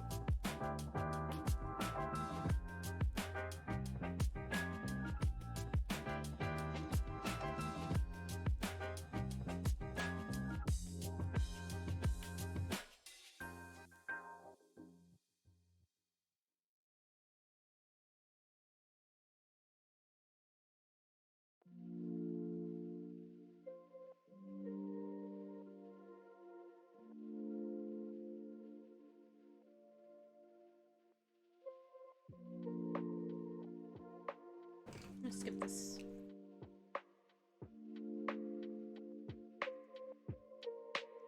No, before so I can gab a little bit of how I did the light up lights. I'll show you guys when I get, because we're like midway, so I'll show you guys. Oh, I don't have to get up. Where's the remote? I don't have to get up. Boom. So that's what the eyes look like in complete darkness. They need fresh batteries. I've been turning them on and using them a lot. They're a little brighter than this. But that's what the hat looks like with lights. Woo! So, we can talk about that, since that's something to talk about. What I did was fairy lights. Red fairy lights. There is a battery pack kind of weaved in here in the shell. I kind of just shove it in between the two folds. So that way I don't have to commit to gluing it in or anything. I can access it. I don't even feel it. And I marked where I wanted the eyeballs at. Then me and my fiance worked together on this part because he says he's not creative, but he's fucking creative. He's such a liar. I know he's probably watching. You're creative, you liar. Anyway, I wanted them to glow red but not like be super intense with the bulb. So I took wooden buttons I had at home. I cut out, because they're like 2-hole buttons. I cut out like a little like goat's eye shape because, you know, it's easier just to do it like cut out the middle between the 2 holes. Hot glued them all on there with every 2 lights that I could bundle together and just like a little peg shape. I hot glue them to the front of the button to like dome up, incave down, so then the lights hit under them, and then I glued all that down. So then after that, I was like, okay, cool. That diffuses them a little bit. You know, it's a structure that I can work with the paper clay I used. But I want it to diffuse more. What can I do that wouldn't look so bad with diffusing? Because I don't have resin anymore, and that would be a pain in the ass, like, to make that. In the future, probably will do that, but, like, it's $60 per mix of resin. It's expensive. Tabletop, you know? So we went to the dollar store looking for those clear paper holders that go into binders. You know, the little slots. And I layered 2 Yeah, I layered 2 together, and I put little dabs of hot glue on like the very ends. And then how did I get it on there? And then I hot glued again the same 2 little tabs on the circle and put it down over the button. So now the actual red light diffuses with the red shading. Yay! Light diffusion. I would have definitely done dome buttons or got domes, like just the concave part, not even like the full fill. But it was a cosplay on a budget that I started in June.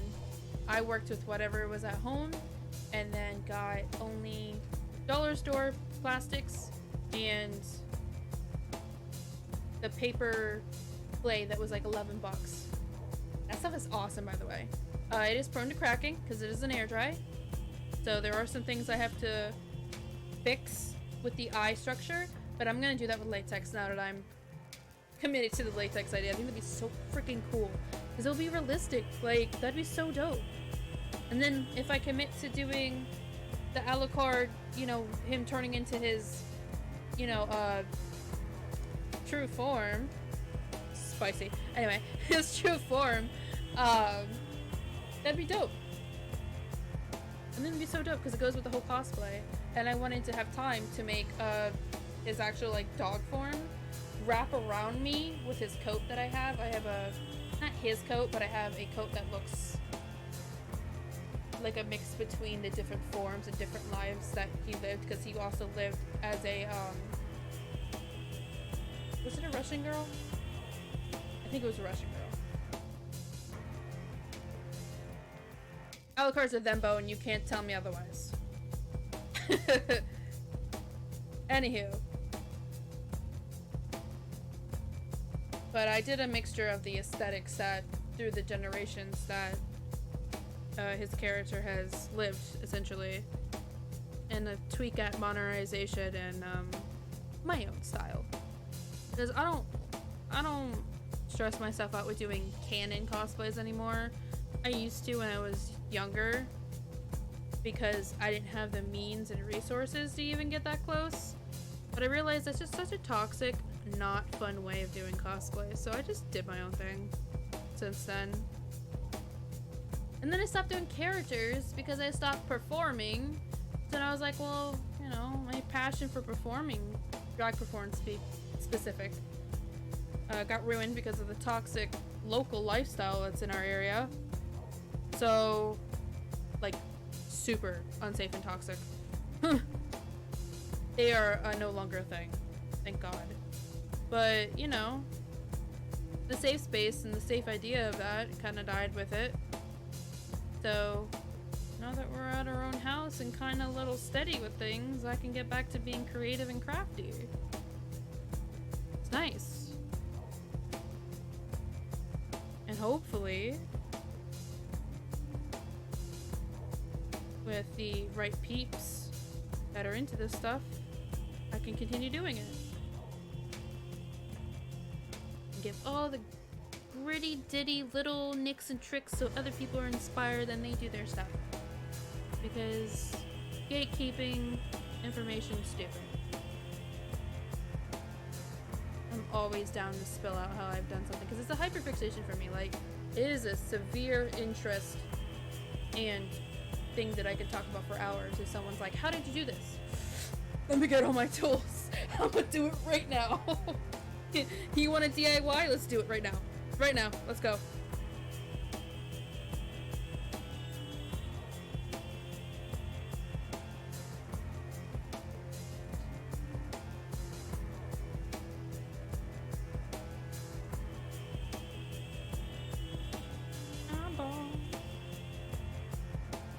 I also have a weird artistic obsession with eyeballs. Every artist has some type of niche at this point obsession. There's the artists that are obsessed with eyes, artists that are obsessed with hands, artists that are obsessed with points of view, with figure design, like the perspective of how they draw anatomy. So fucking talented, by the way.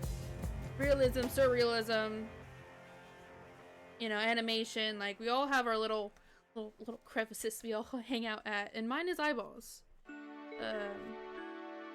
Just because of like macabre. Some people call it macabre, or some people call it macabre. Whatever. Spooky, scary skeleton tattoo work is my inspiration of why I really like eyes. Oh, and Tool. Tool got me obsessed because I don't know if y'all remember back in the day, in the old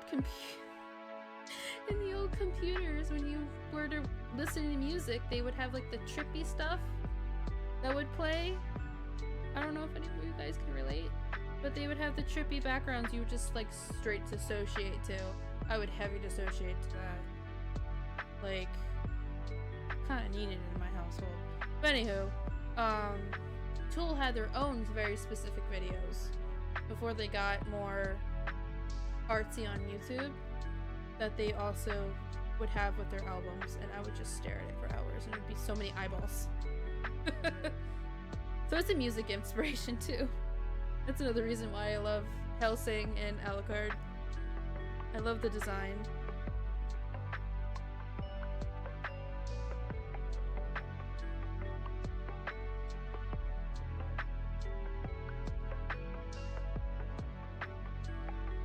I got really good at being realistic, spooky, scary drawing eyeballs too over the years. And I've practiced hands enough to where now I'm in the hand category. That's a pretty good art with it. I have to redo a piece of art that didn't really make it to the move.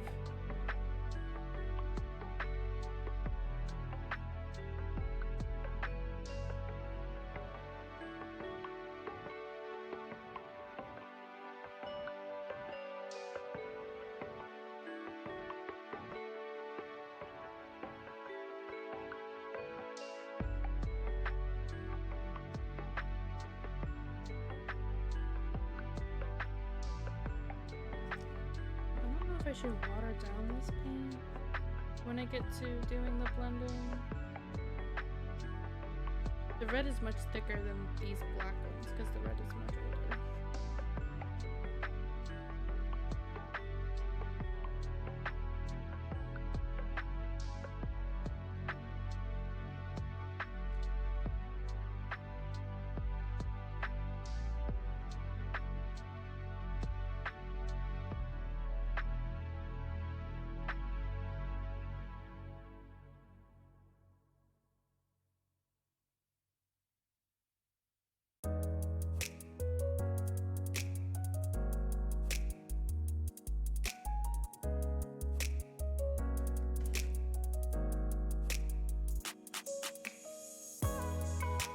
What?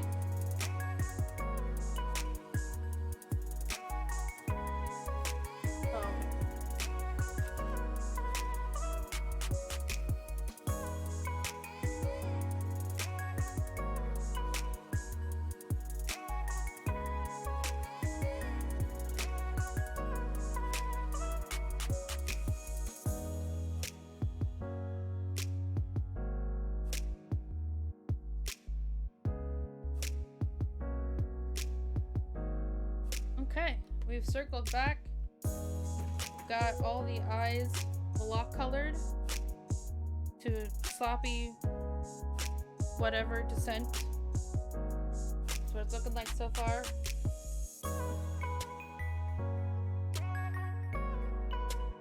Pretty dope, pretty dope.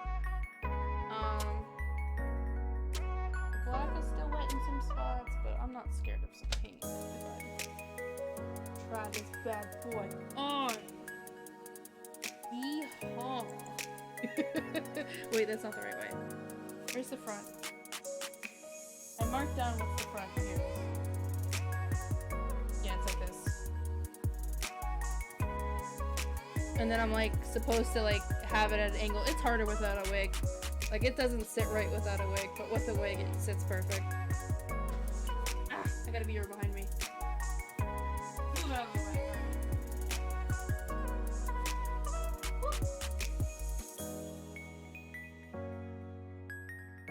Yeah, that looks pretty dope.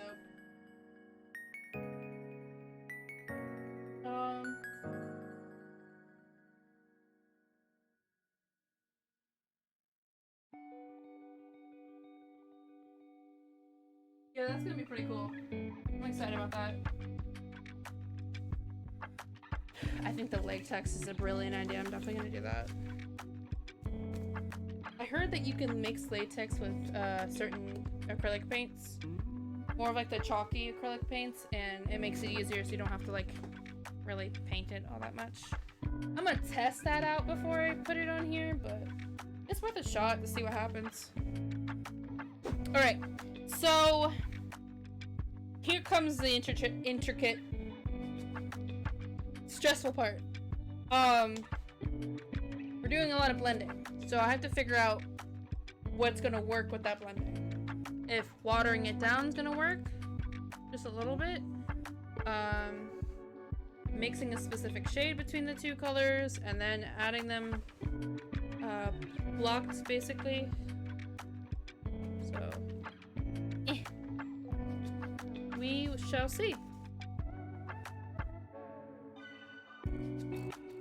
Don't want to contaminate the red too much. Let me just scoop it out.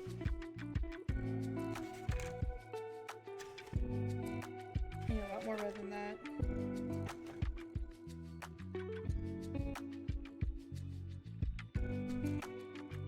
I don't want to contaminate too much. So then I can't use whatever's left over, which I poured a lot out because I know I can use a lot.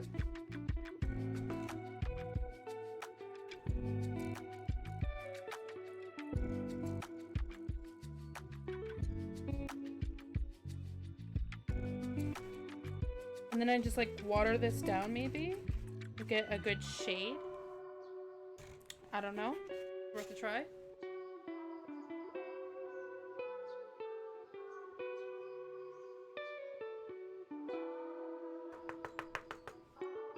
Probably get more with the bigger brush, honestly. Yeah, there we go.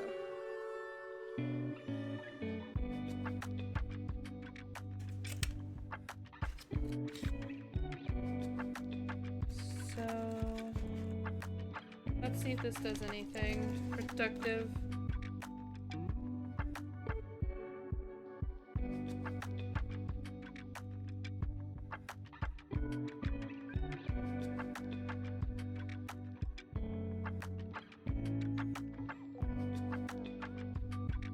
I wanted to blend in with both colors, but maybe get an idea for shading first.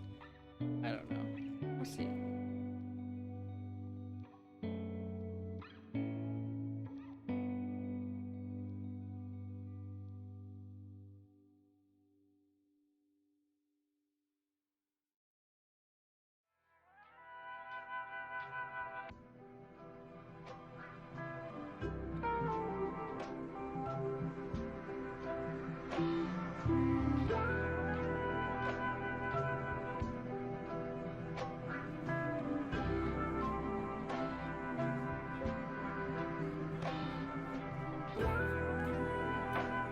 Bro, this song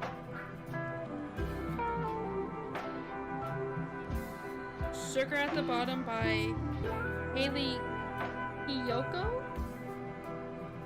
I don't want to butcher that. That is like polyamory disaster breakup music, if I ever heard.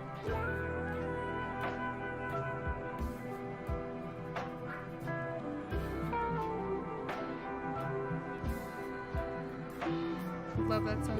Relatable. I listen to it at least a few times a week.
Okay, so blending it with my finger, as I always default to, seems to just be working out pretty okay.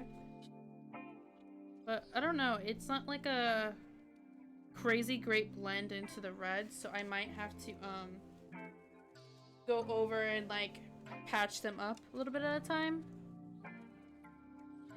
And then add watered down black. I don't know. It's hard doing this on foam.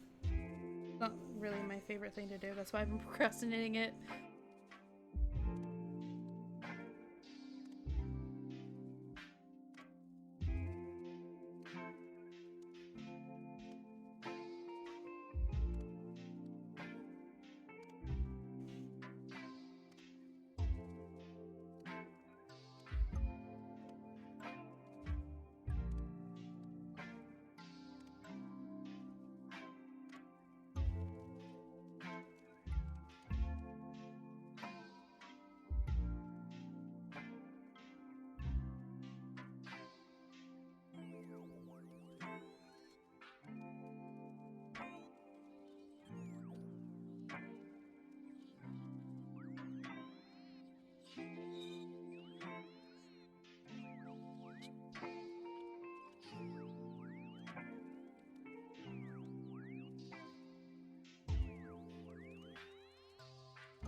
Okay.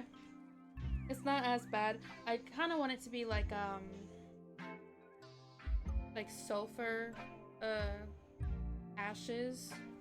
So this is okay for a start. Definitely gonna go over with some more red and like very thin amount of red to kind of like sharpen it out, but like how to explain it?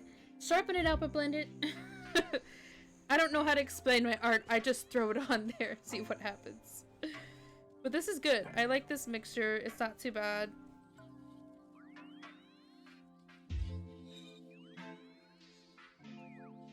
It looks like that so far. And then I'd go back in with red and just keep doing that till I like it enough.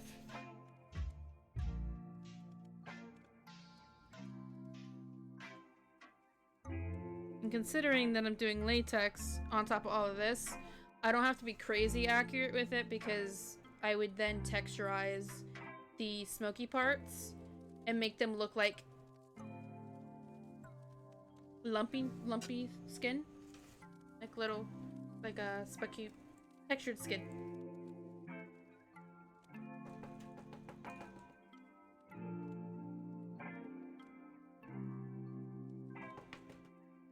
Think of like Deadpool or a Halloween special effects clown, I guess.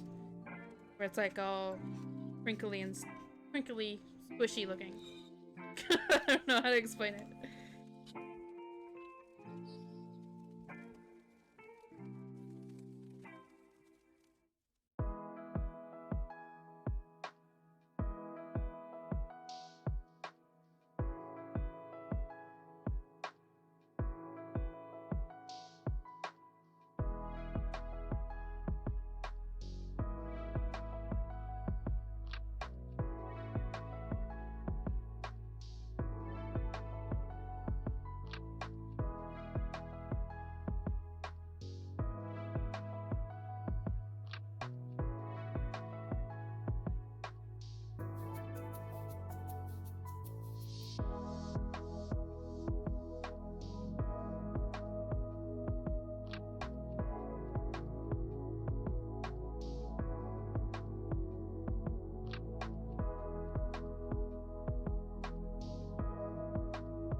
Oh, yeah.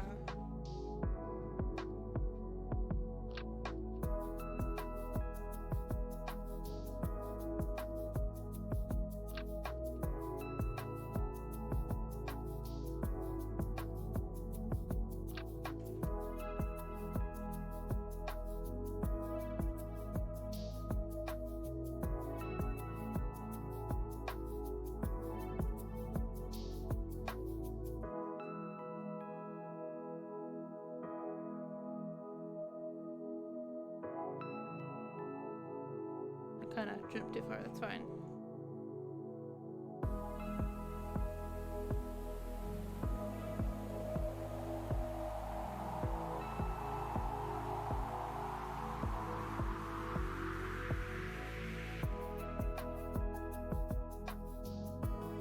I'm gonna just test in one of these areas what it would be like if I just went straight in with paint.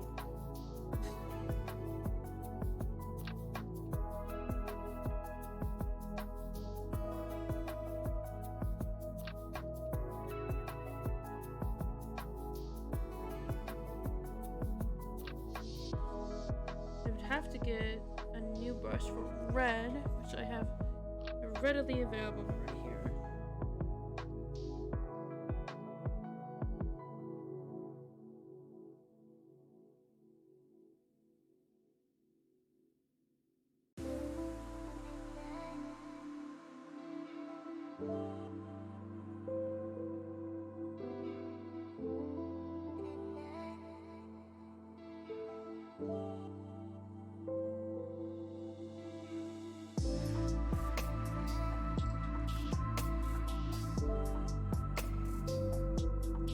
So I'm noticing,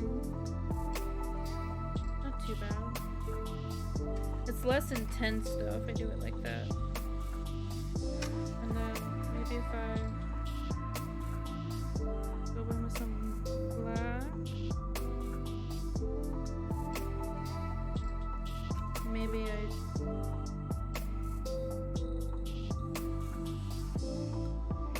kind of hard to texturize it with this brush. I'd have to get a texturized brush.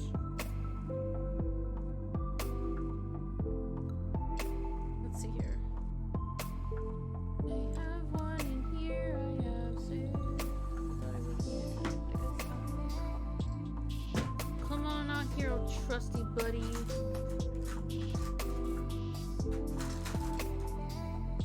Oh my god. Come on. Ah!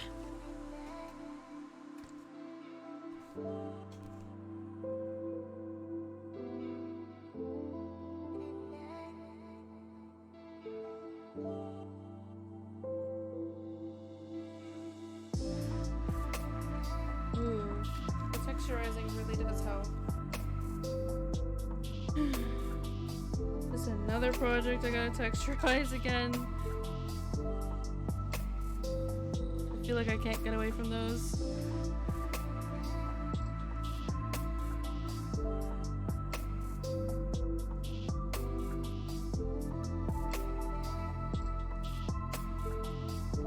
Yeah, that looks pretty good. Damn. I guess I'm texturizing again. I still want to do, like, the start of some shading, like I was before, but I would finish it off with texturizing. That looks really good. Give me 1 second, I'll show you.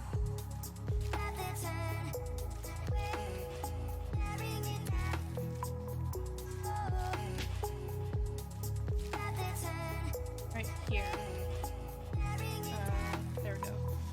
I don't know if that's close enough, but if you can see the difference, I hope so. So, the speckling, that's a solid finisher for that. It feels like every project has to do that. So we will do that. I'll let this to be the side, but I'm going to still do the mediocre shading with the middle mix. And then I can go back in with that. That sounds pretty good. Because it doesn't look bad this way, especially when I've used my finger to kind of get it around. But the speckles, man, especially if I'm gonna add latex later on, it's gonna be nice. This hat's gonna be indestructible when I'm done with it.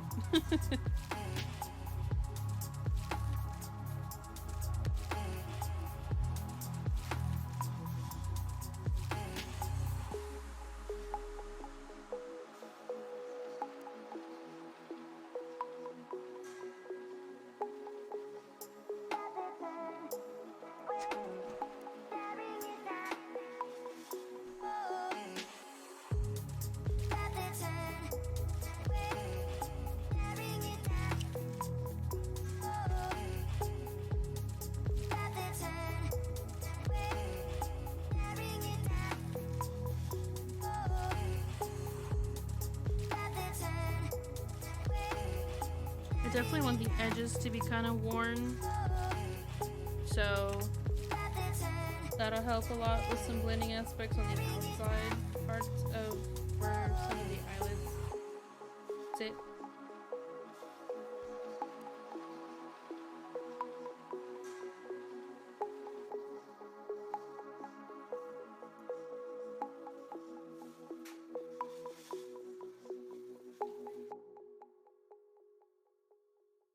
Oh, I just tipped right into the black. Damn it. Okay, I just washed it off.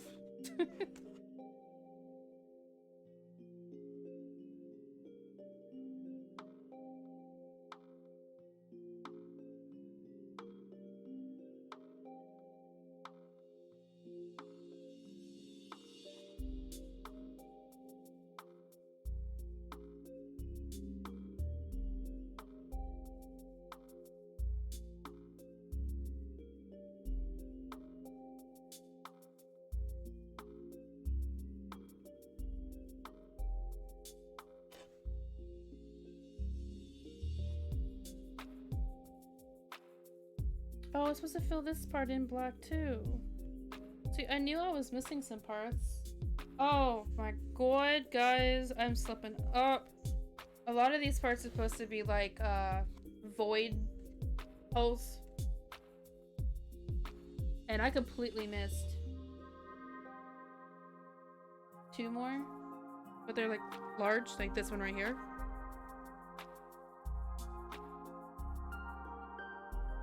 These are supposed to be like pure voids to the character design.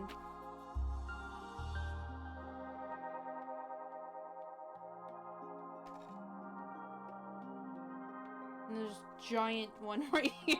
How do I miss this? Okay, I'm gonna put my phone here because making my overalls poke weird. And oh, this is supposed to be just black.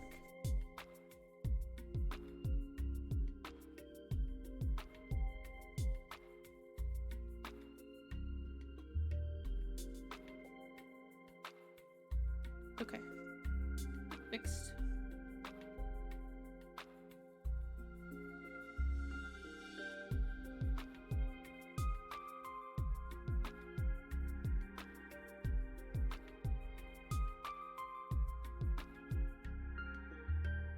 And a small one here I missed. Oh my god. Any other ones that I might have missed? I guess I could fill that in too. Not really fully connected like that, but by the time I do the shading, it's gonna look like that.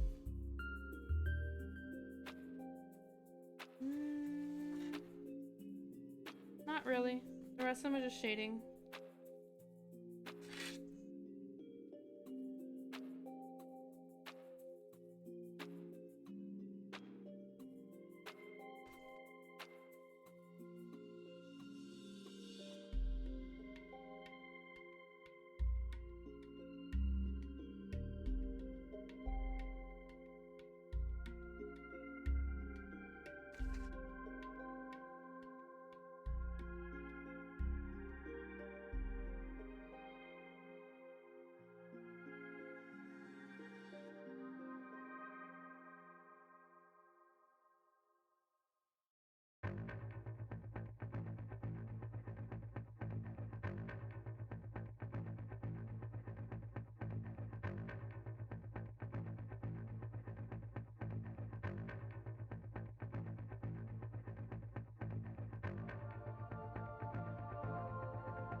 Yeah, buddy.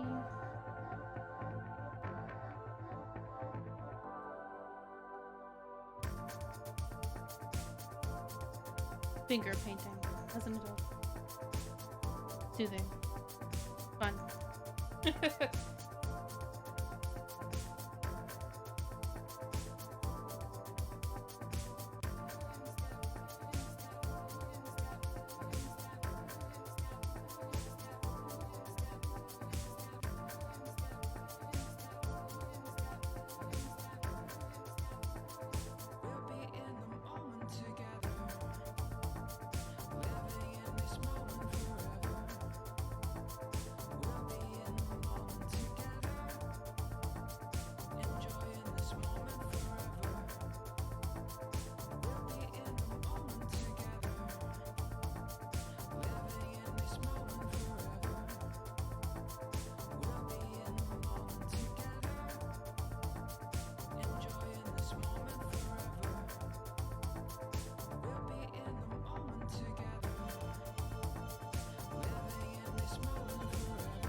My playlist is treating me right today.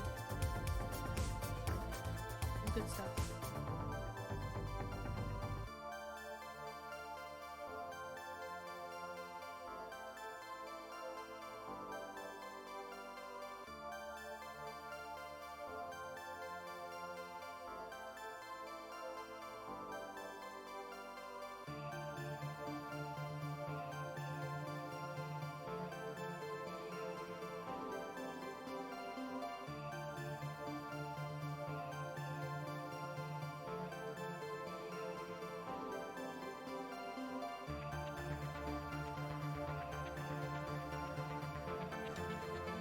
Ooh, I'm on the bike, sitting like a shrimp.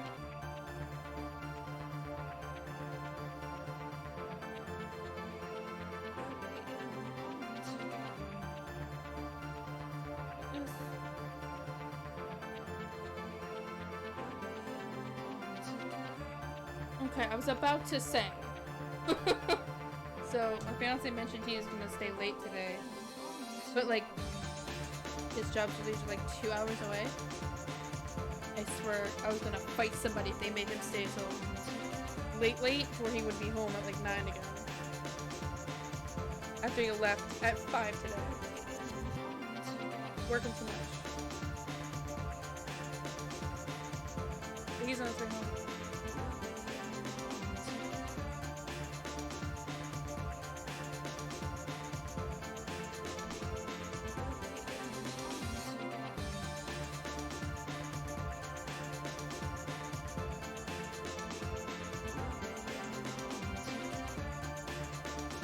Also,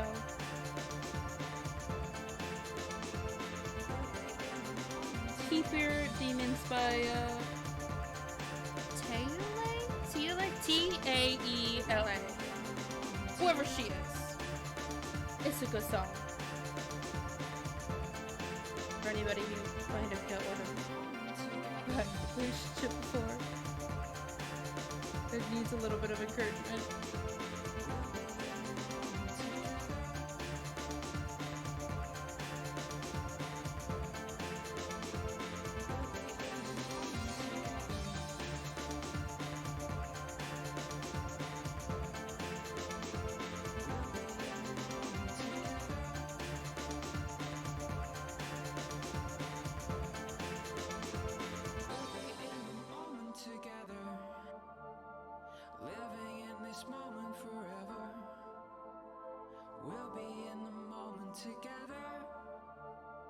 Enjoying this moment forever.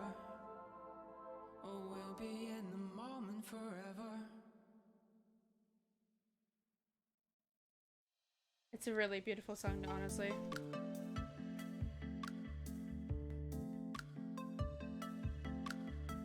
And one of the lines I really like is, you're not gonna turn my strengths into weaknesses, because narcissists tend to do that. Make us second guess our intuition and the normalcy of what you're supposed to do in life, where they manipulate. Pretty good, beautiful song.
Outside by BM Mailer is pretty good too.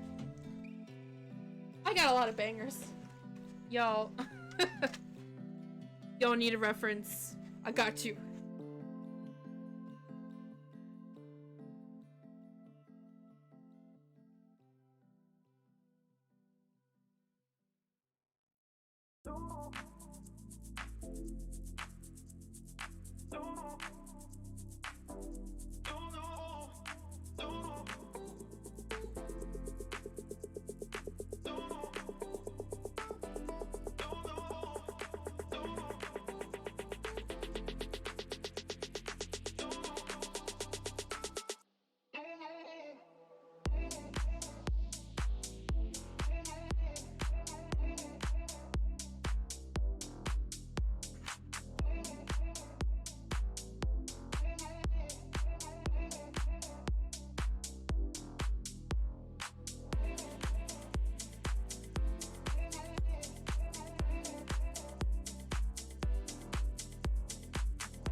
Yeah.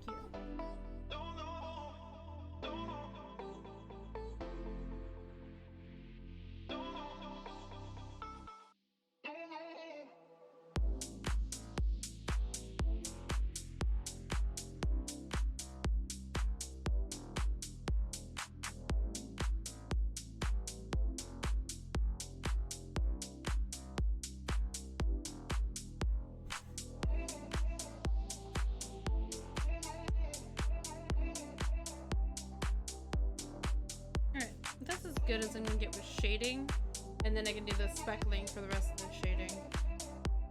Ah! I was really trying to get away from that, but I guess it's just gonna happen again. It's fine. This is the... Hold on.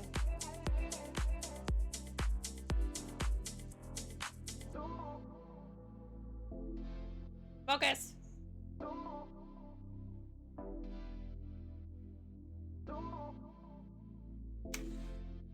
I guess I could finish the edges with the shading, huh? Because, like, might as well do it now before I have to do all these other layers. That's simple, it just kind of quickly fingerprint, and then I'll deepen that with the speckles.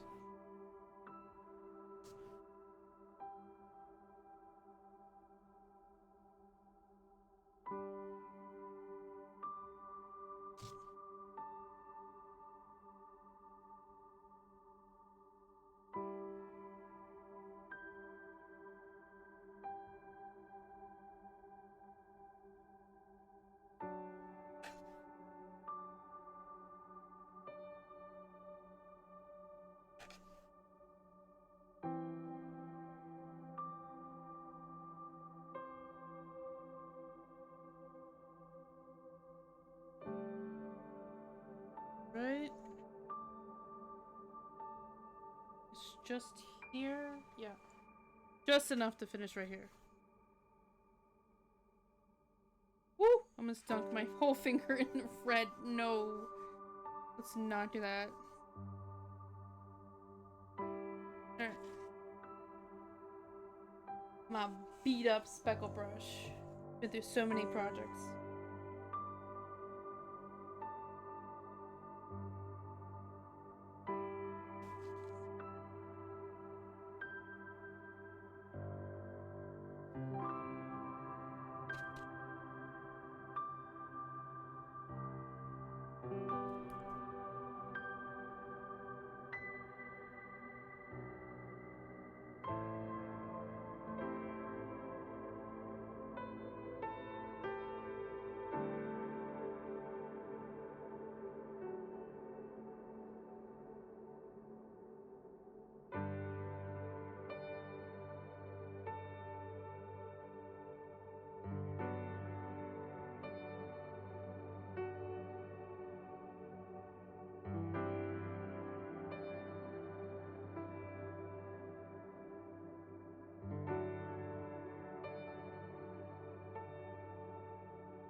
I think since we're getting into detailing, I should move you guys so you can actually see the detailing work going on. So give me like 2 minutes and I will have you guys closer. Yeah. So give me 2 minutes to readjust the camera and get you guys close up.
Alright.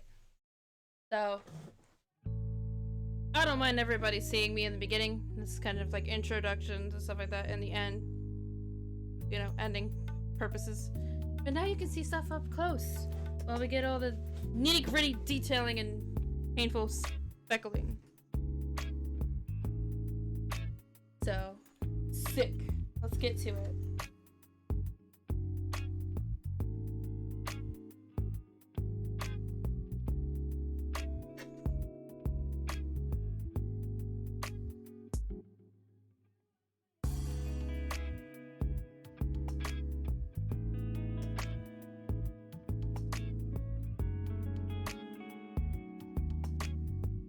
I just want to lift up my mic maybe.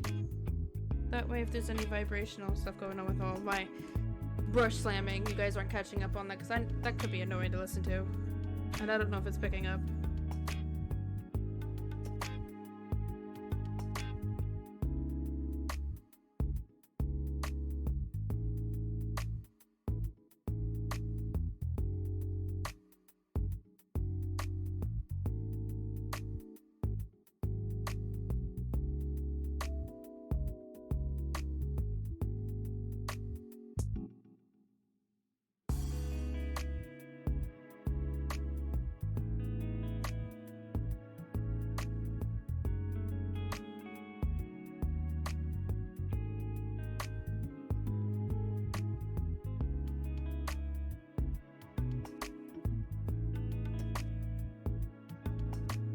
Feels like putting dark eyeshadow on.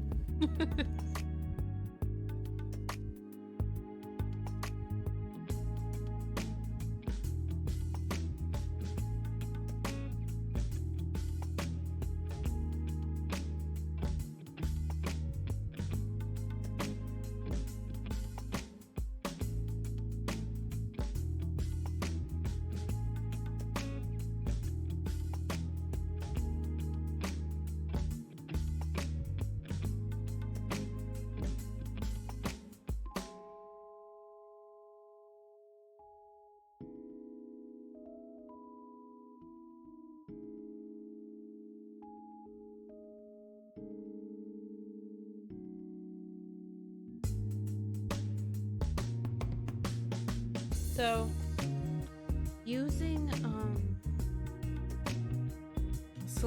the slightest bit watered down paint to do the speckling is actually working out pretty damn good. I think I'm going to continue with that. Just like the slightest bit is working wonders right now.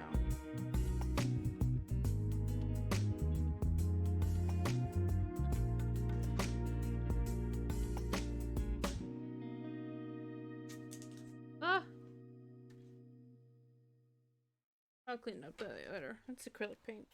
It'll come off the tile.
The folded part is very hard for me to paint and show at the same time.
Okay.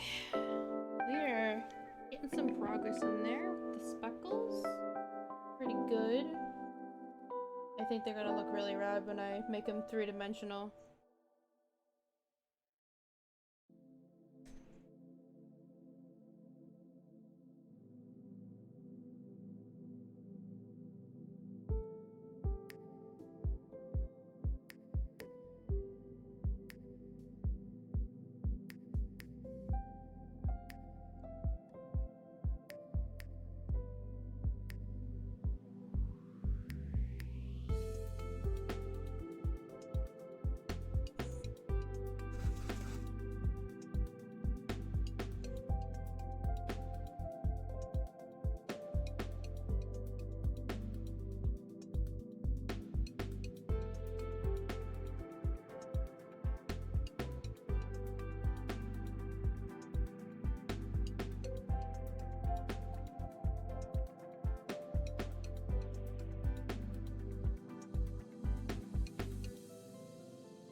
Hold on, credits home. Give me 1 second.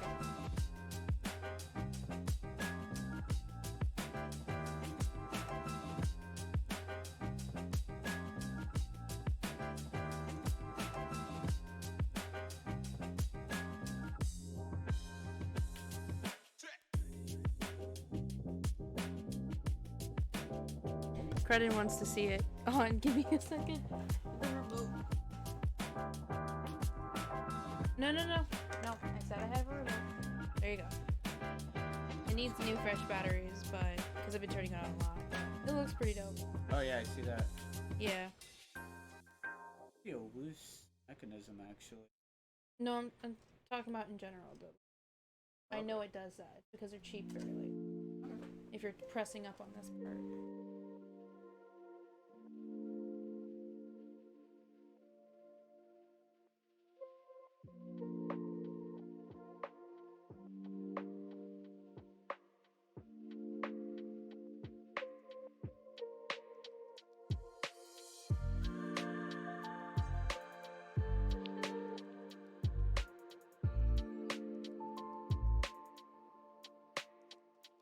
Okay, back to it. So we've got about an hour left of streaming. Yep, hour and 10 minutes. Some pretty good progress for what I got done. And it kind of went by quick tonight with streaming, honestly. Sometimes when I do this, it feels like forever. And I'm like, oh god, I'm getting so tired. I got up at like 5 this morning. Yeah, I got up at 5. Couldn't go back to sleep after credit left. And then I got up, got the stream prepped early so that I could go and do my lunch. With a family member. And then, yeah, I got myself up early, ready to go. By like, 8.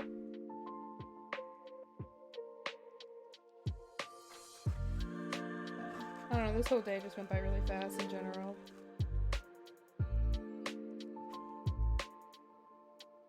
That's not like my crafty Thursdays. Usually my crafty Thursdays take a while.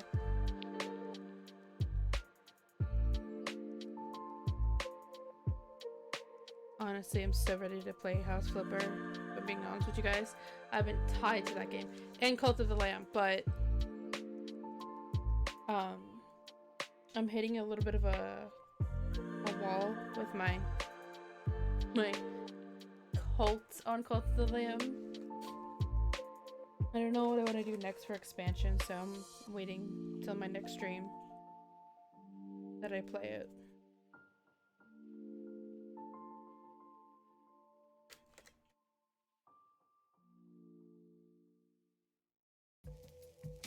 Ugh.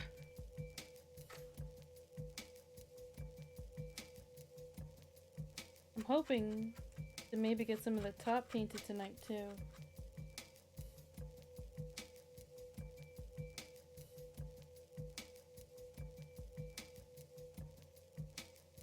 Also, have any of y'all seen the TikTok sharks out of cardboard and paper mache trend? I really want to do that project. I don't think I'm gonna do it fully on stream, but I'm definitely gonna pick a night that I'm working on it eventually. Right now I'm collecting on, I'm collecting recycling right now.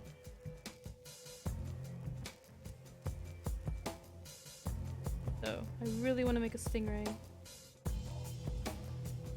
And an nurse shark.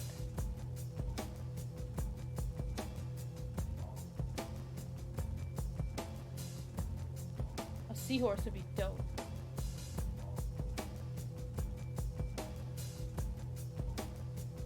We have a lot of recycling that goes through our house. It's being credit. It's crazy. I never noticed how much recycling we cause until we got our own home.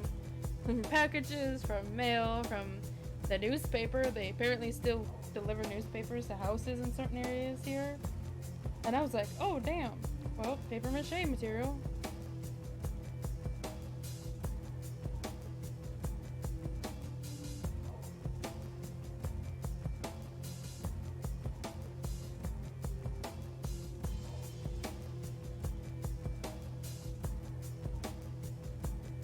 I'm gonna start bird croaking dinosaur croaking if I do not get the speckling done because it is driving me nuts at this point.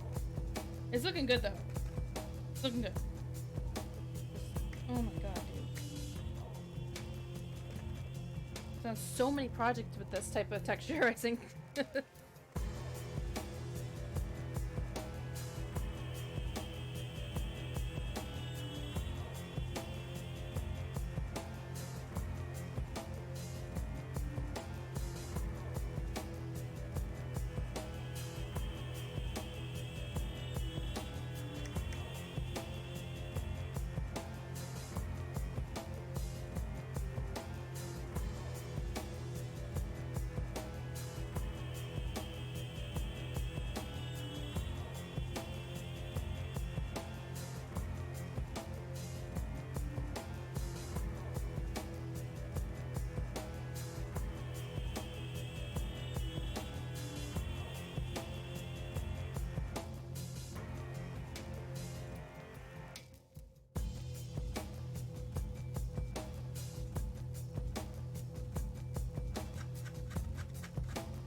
Why?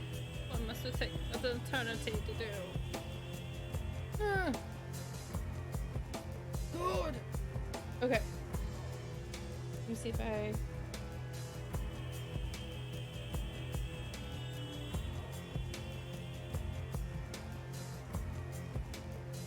Yeah, I mean, that's pretty close to the vision I had in my head. And since we're gonna do a new texture next time that we work down here with detailing, I think it's gonna really make it all pop. That's pretty nice. I'm gonna try to do some fix-ups of like where I obviously missed black, and then after that we're gonna spend our last hour working on the top. Sounds pretty fair. Alright. It's also so no red paint goes to waste. Try not to waste too much. Alright, let's touch up some spots.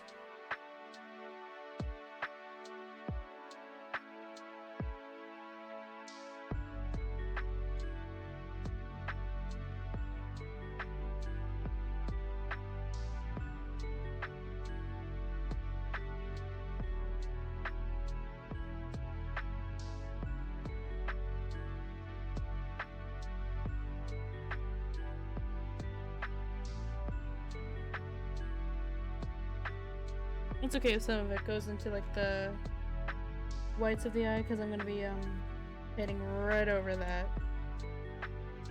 in a detailed brush.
quick, I'm gonna have to wait.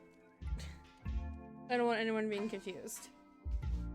That's fine. We will wait patiently.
There we go.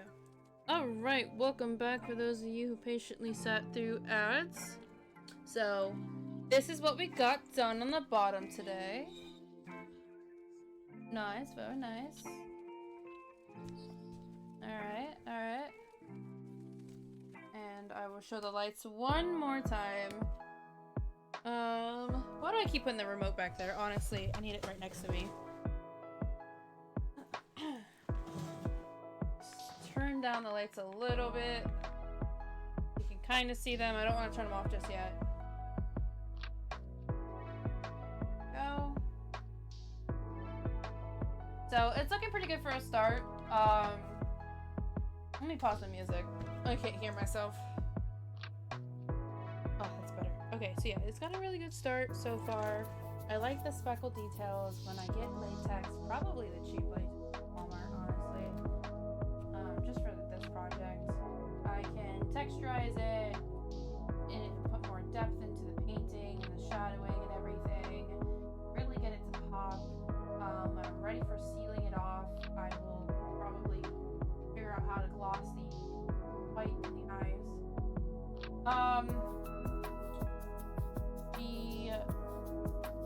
What the hell do you call it? What the iris is? Is that right? Yes, because it's pupil and then irises. So, they are going to continue looking a little cheap close up, but you know, further enough away for photos. This is pretty good for cosplay-esque whatever projects. This is all just at-home scraps and dollar store and one purchase at Michael's. That was like $11. So like it's pretty damn good for what it is. So that's for the bottom tonight. We are gonna still slap some paint on the top, get that started. It's just a bunch of red. I'm going to take a quick break because I need a stretch break from sitting like a shrimp. And I'm going to readjust the camera and everything so we're also ready for outros and the announcement I'd be making. Oh god, please tell me it was not cutting off the entire time. So anyway, we're gonna take a quick break and I'm going to readjust things, let this dry enough so I can set it down, and then we're just gonna get started on the top. There's not much painting wise and detailing or anything for the top versus the bottom because I'm like I said, bedazzling the hell out of the top, because that's just my style of what I like to do for any cosplay or like makeup design or whatever. So that's just my preferred thing, and that's gonna be like later stream. I want to keep every once in a while updating you guys through streaming and or TikTok with this project, because I gotta keep myself motivated for it, and to keep motivated is to kind of socialize about it.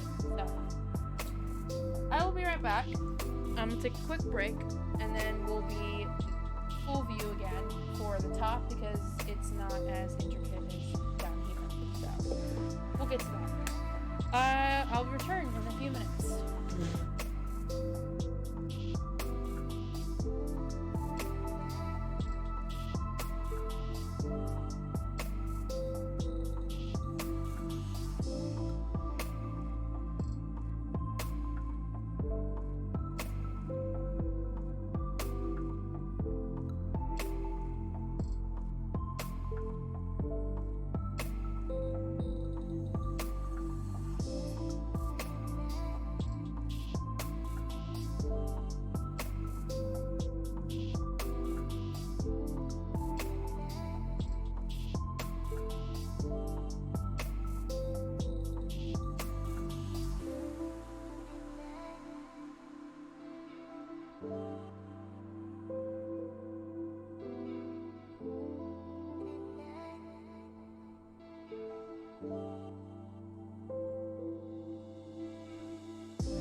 We're back.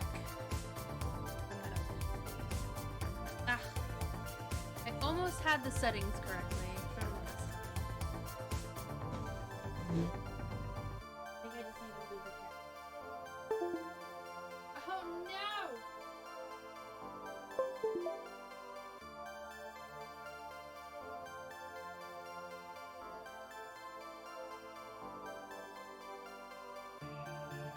Okay. That should work. Why is it? I'm gonna just zoom out. I don't feel like fighting with it. Yeah. Is that better? That's better. That's much better. Okay, I forgot that I moved forward earlier. Oh, I'm sorry. I moved forward earlier when I was doing spectrum. Good here, good, great, wonderful. So, I'm gonna start the top. We're probably gonna paint a little bit past, just a little bit past 8, just to get the rest of that red paint used up. Basically, is what I'm going for. Just to get it used up. We're probably gonna start with the top first. That way, it's easier to transition to the rest of it. It's literally just all that. That's it. There's like some shading later on. I'm not gonna be crazy worried about like this part. This is all gonna be covered, but I want it to at least obviously have the color key under it because the sticky tools, they have clear stripy stickies, so you need a color there. So we're gonna do that.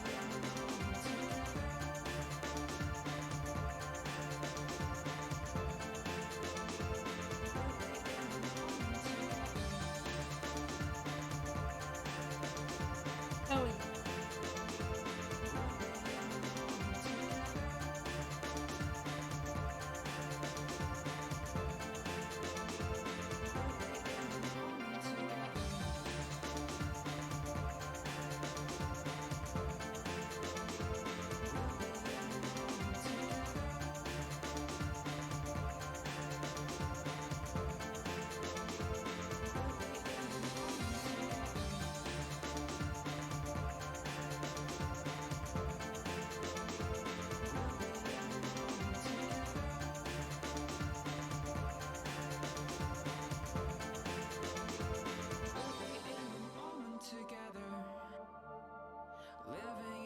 Alright, sick.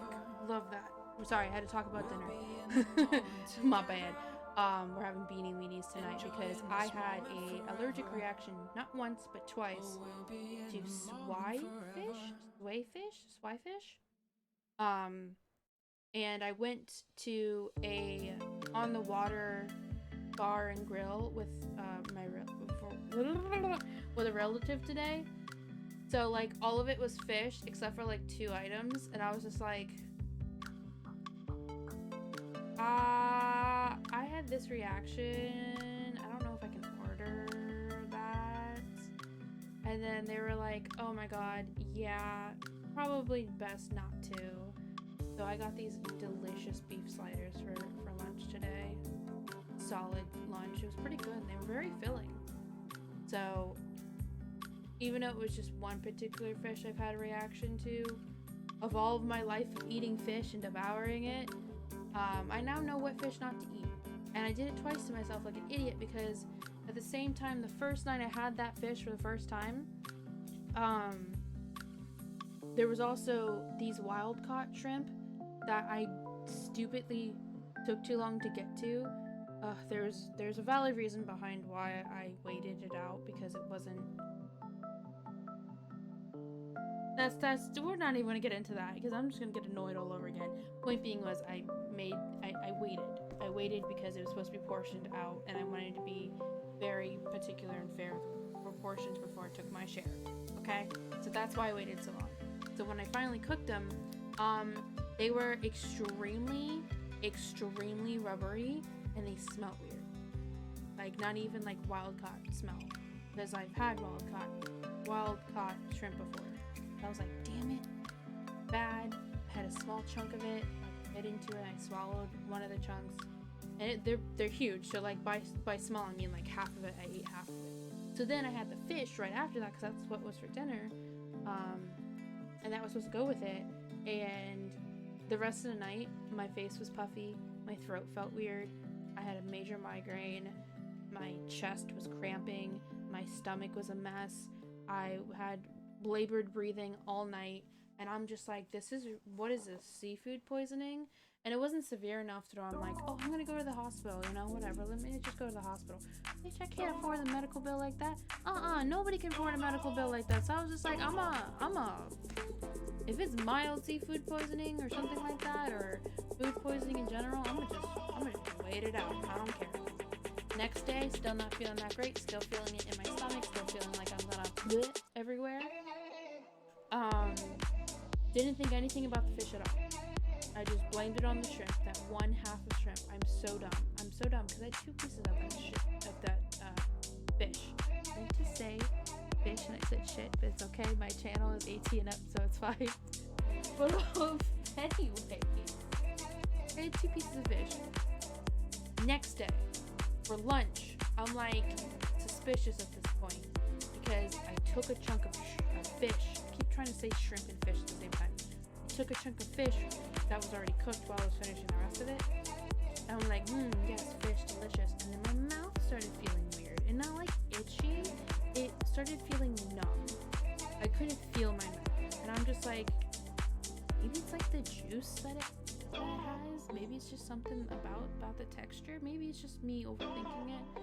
So I finished my entire bowl of fish. I can't say fish. I finished my entire bowl of fish and rice. Immediately to the bathroom I went to make myself get it out of my system. Because I was allergic to it.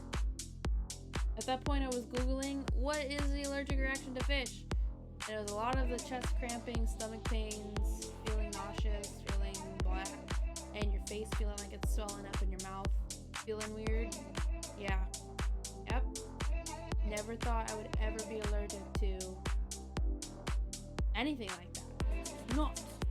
Oh, I should probably get started painting while I'm talking. I'm sorry. So, that was my week. My stomach's been a mess since then. And I'm trying to lay off fish in general because we have fish that we're supposed to be using for our lunches. And I can't bring myself to eat any right now. I probably will by the weekend, and I'll be fine and kind of just over it. But dude, that was miserable. And that happened, I think Monday going into Tuesday, if I'm remembering correctly, or Tuesday going into Wednesday. One of those 2 days. And it was just miserable. I didn't get any sleep. I was in so much pain. I ain't about to pay a freaking medical bill that's just gonna tell me to drink water, so I just kind of dealt with it. It was the worst feeling ever. So, yeah. Now I'm like, we have all this fish in the freezer, and half of that is not even gonna be me eating it. Oh, and I also learned that sway, if I'm saying it wrong, I'm saying it wrong. I also learned that it's actually not a great fish to get anyways. Did you guys know that it's imported from Vietnam, but not like anything good that comes from that because of the way they have to farm it, and some of the things are just not in their control. So the farming waters that they make these fish, they highly drug them, and they also have very, very polluted waters where they farm them. So if you eat it enough, either in a short amount of time or like a long amount of time, you can get sick and affect your health. That has been a recent study. I think the most recent one I've been able to find was in February. So that's what I read up on it when it comes to those fish. And I'm like, well, we're never getting that again in general, just because I'm allergic to it. Like, I'm not gonna deal with that. And then if it causes a health risk that isn't just mercury levels, that's not worth that, you know? So, yeah. Kind of sucks we got a big package of it, and I have to be careful with all of that. But we have some flounder. I think it's flounder. And I want to eat that, but I need to recover, bro. It is almost Friday. I'm still not feeling great.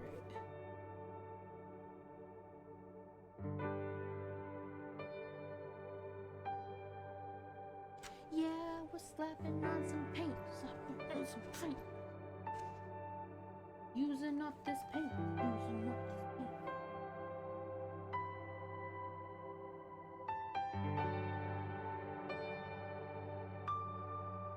I don't think we're gonna get this entire thing covered. I think we're just gonna get the top covered, really.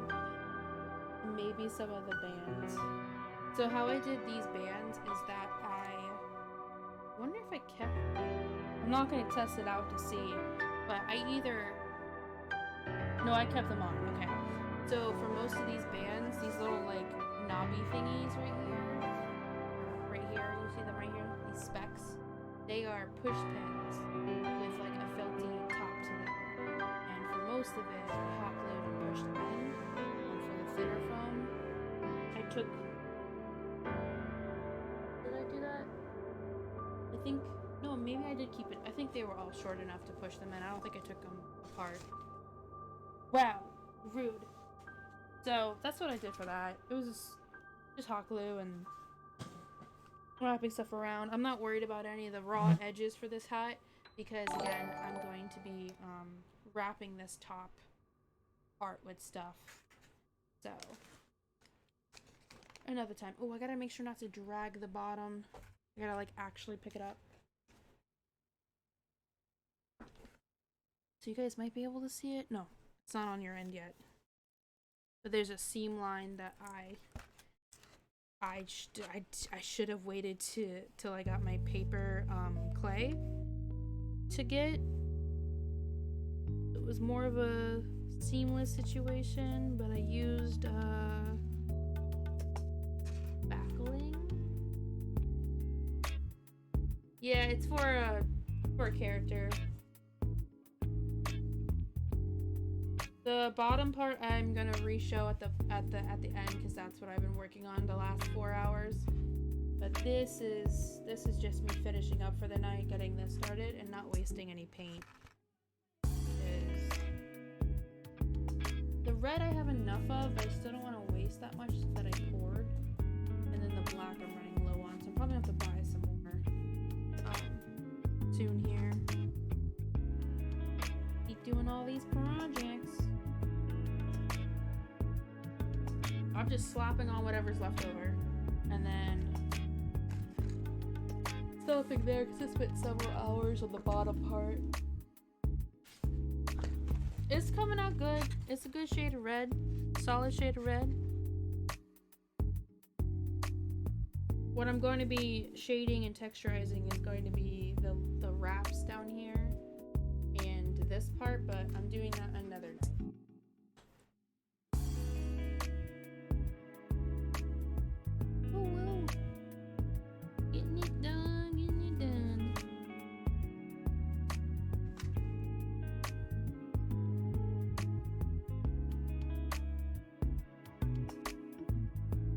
Oh man, that's already out.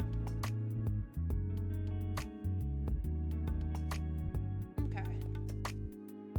Found you on TikTok, but I really loved your Daisy one. Appreciate it, man. The Daisy one, that was like a really out of my comfort zone cosplay, but it's my fiance's favorite character. So I was like, let's give it a shot. And that's because I used to be a dirty blonde / light brunette, and I don't like my natural hair color even today. So I was like, a character that doesn't have bright, vibrant hair. Like, she has bright, vibrant hair, but it's not like, you know, pinks or blues or whatever. And it was more of the adult themed one. I do want to do an actual Daisy or actual Peach. I'm just not too committed to it yet because I have other plans.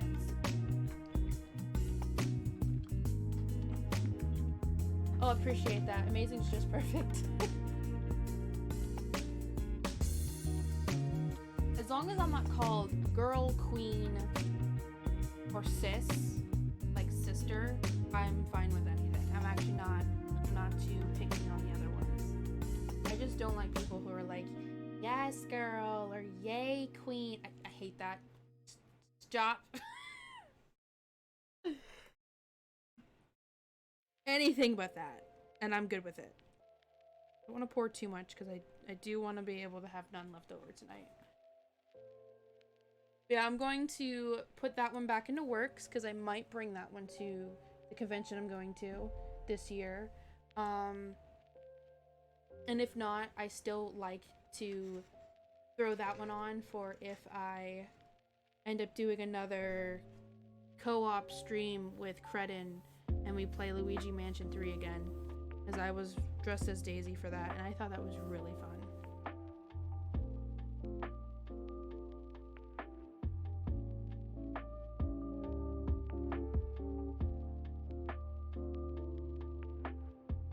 This one's Alucard from Helsing.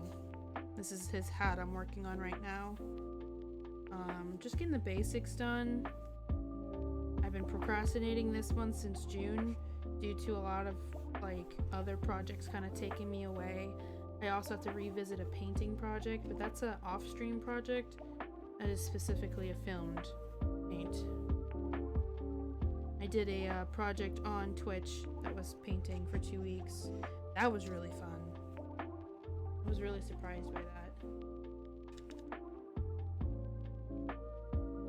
So yeah,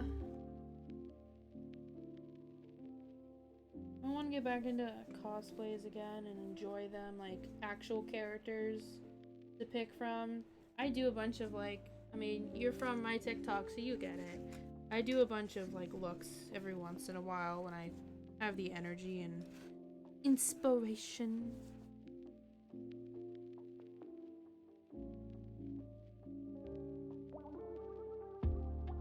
I'm hoping to have Alucard done by the time it's like high gear spooky season, so I can do more TikToks with him. Oh yeah, nice weather. That's dope. Oh, thank you. I appreciate it. I have slowed down a lot of my makeup looks just because, like, it takes a lot out of you. It's so much work. Like, just the one I did the other day took me 3.5 hours to get ready. Just with makeup and, like, what I wanted design-wise.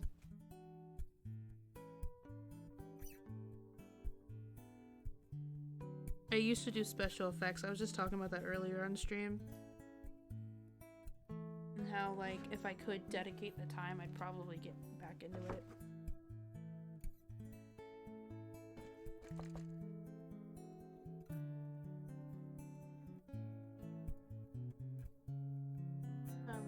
We got about 15 minutes left. And I gotta gab about some releases of projects I'm doing here in the next month. I'm so excited to finally talk about it. I can put it into motion.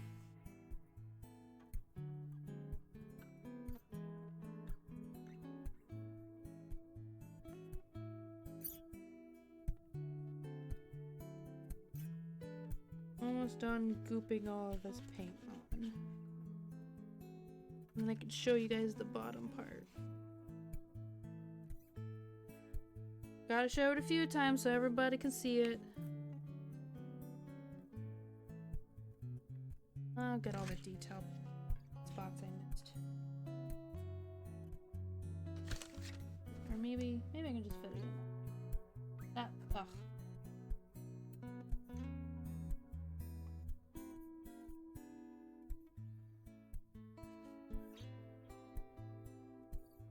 Nice to see this in some color though.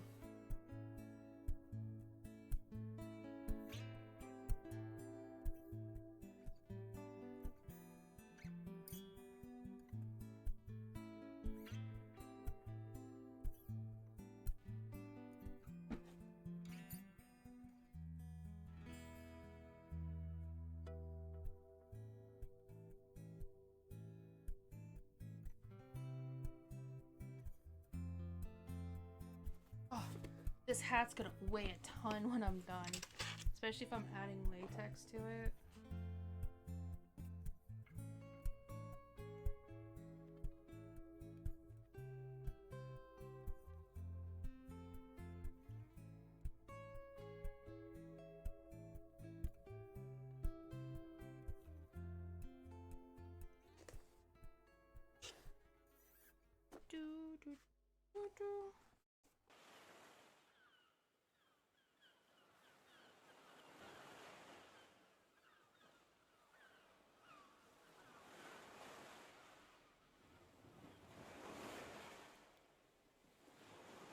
Alright.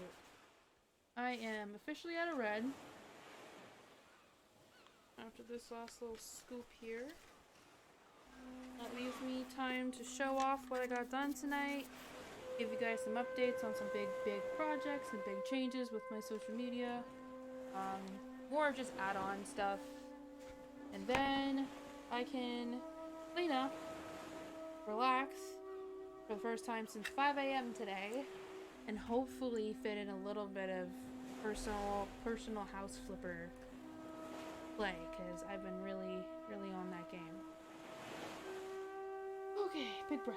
Alright, here's what we're gonna do. Where's the remote? Here it is. So you guys, this is what I got done. So I'm gonna give you guys the reveal of today. Alright. Oh, that's still wet. Let's turn down the light a little bit. I will turn it off. Give the full effect, but we'll, oh wait.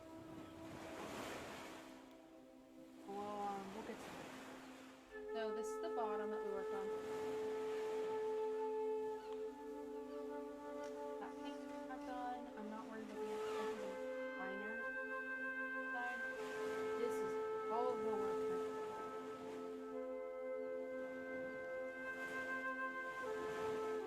Pretty nifty.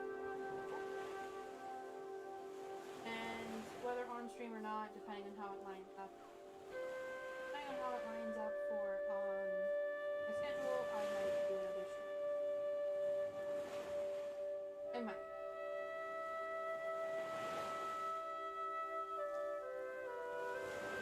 Oh, and thank you for the follow. I appreciate it, Baby Berry. Very much appreciated. So that's the bottom, this is the top. And then one more reveal look at the bottom in the dark. Here it is. That's what it's gonna look like in dim light or dark light. But this ring light, no matter how dark lowered, I show you the light. Here's the lights. It glows. Looks really nice. It radiate on me, so it like pretty nicely. Right? There's that. Oh, my back. It's so uncomfy. Okay.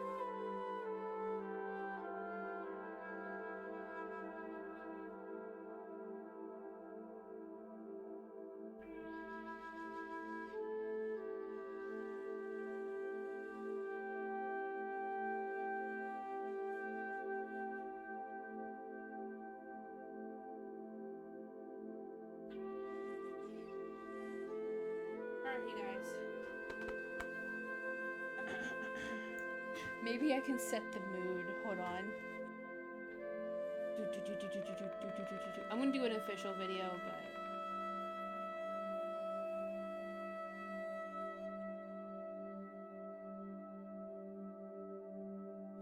is pink really? No. We got this. Hold up. I'm gonna find it. That's not it. Not it. No. Oh, come on. There's gotta be one.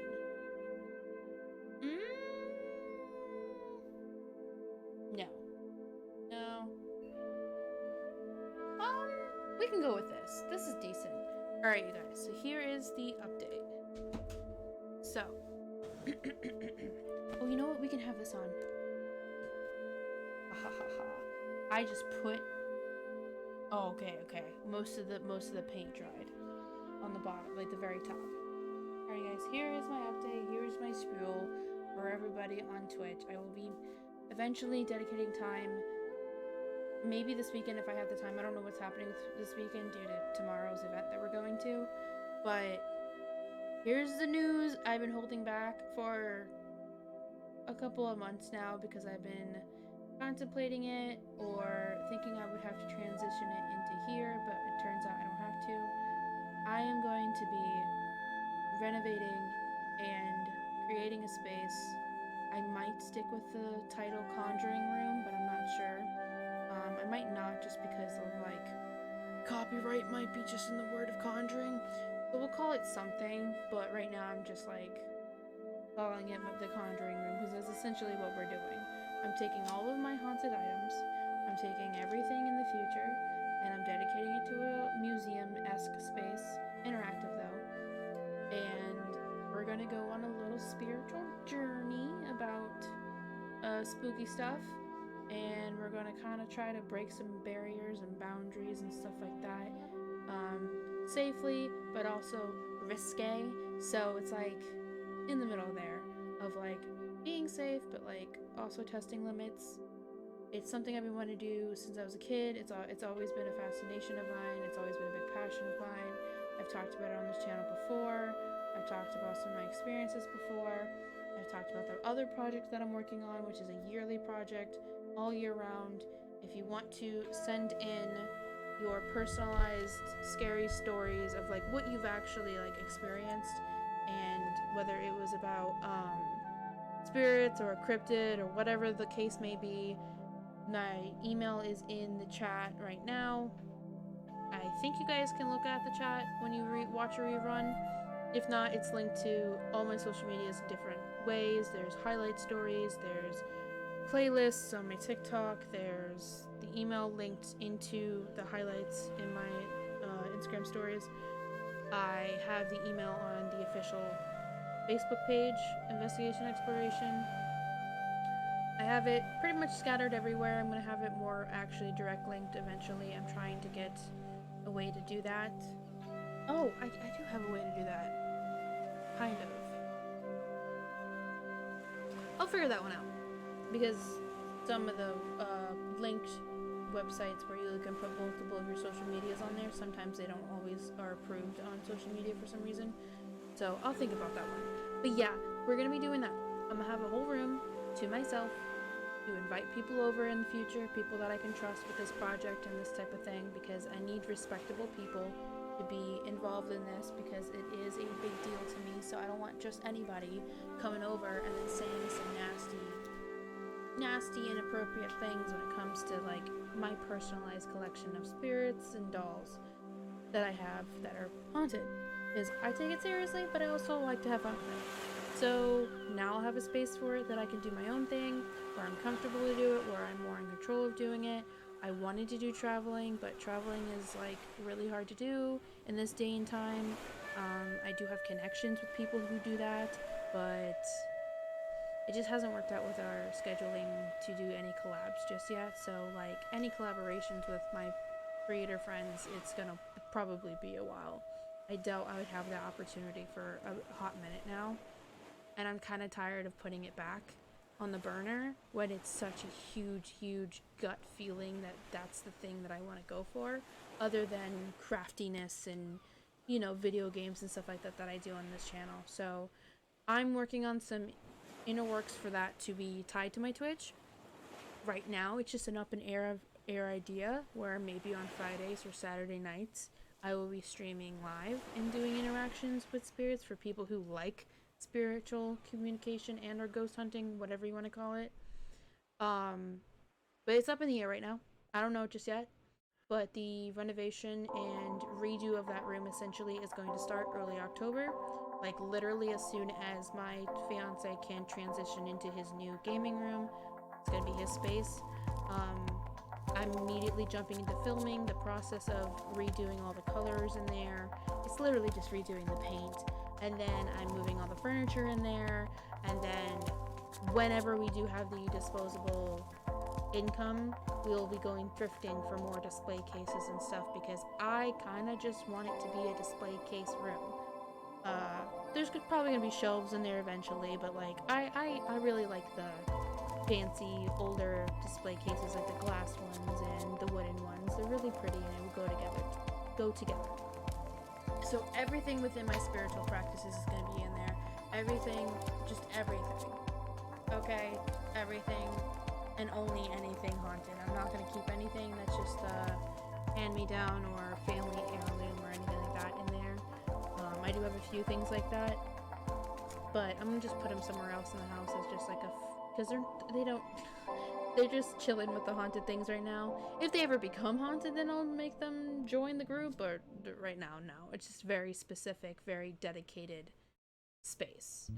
And it makes me nervous. Don't get me wrong. With this huge jump into getting back into something and doing it public this time, because I've always been very spiritual. I've always been very like sensitive to spirits and or energies and all that, you know, all the hoodoo voodoo stuff. So like doing it public finally and knowing how far it can get in my personal life off record, what can happen, I'm truly nervous to share it on record, because everybody has an opinion and that's fair. Just don't be an asshole, or else I'm just gonna be an asshole back, essentially. If you don't care for this type of stuff, then don't care for it. I don't care. But if you go out of your way to be a dick, I'm gonna be a dick back, because it's a rite of spirituality. Like, you just can't tell someone no on that. So, alright, you guys, it's almost 8 o'clock on the dot. That is my big announcement. I will be doing an official video eventually. I'll be doing an extra video for the year-round thing that I'm doing. I will be updating you guys on progresses and everything. It's finally all being in motion. It's finally getting put to work. It's finally not going to be delayed anymore. And I'm going to do everything I can to make sure it doesn't get delayed, because I'm not tolerating any more delays. I'm just not. This is my biggest passion. This is going to be my baby, and I'm going to be very, very, very, very picky with people's involvement and who I can trust with this involvement, because this could develop into a podcast, this could develop into a talk situation, this could develop into a group situation where we do seances and stuff. Not the crazy ones. Don't think about the misconception ones that you hear online all the time. I'm talking about the good ones. If you need a reference of what I mean, of what I want to do, check out Overnight Channel. Alright, I'm gonna plug some people that I like to watch. Check out Overnight Channel, check out Twin Paranormal, and check out Oh My Gosh TV. Alright? Check out the homies, see what I mean, of the mixture of stuff I want to do. Right? Christ, even with the goofy aspect of it, if you're a Watcher fan, you know Ryan and Shane, I don't really align with how they do their investigations, but I understand they're doing it purely for entertainment, so they're not gonna really be serious about it, even if one of them's a believer. But like, with the goofy side of it, it's a mixture of that spectrum that I want to do. I want it to be fun and educational and kind of wipe away and get rid of those misconceptions, but I also want it to be entertaining and fun. So there's that. There's also Call Me Chris and Selena Spooky Boo. Again, completely different spectrums, completely different perspectives on it, but they're all enjoyable to watch, and I very much love all of their content. Collab with me, please. Just kidding, that's never gonna happen. But they're all different creators that I very much enjoy from different parts of, you know, paths of life, and I just love what they do in general. Whether it's being serious, whether it's being goofy and entertaining, or sometimes like obnoxious but in a fun way. I love it. I love it. I'll eat that up all the time, anytime. And that's all I ever watch on YouTube. I recently got into Twin Paranormal because I believe they worked with Overnight and Oh My Gosh recently. I was like, fine, I keep hearing about them between these two. Let me go watch them. And ever since I started watching them, y'all, I am watching them back. I keep up with their latest videos, which release once a week, like on Sundays. I'm like almost 2 years back right now. That's how Hold on, you're interrupting. 1 second. That's how far back I watched them. That's how far back I watched them. I did the same thing for overnight, where I watched way back to the beginning because I'm just a binger. So check out my recommendations if you're into that type of stuff. I don't care about plugging them.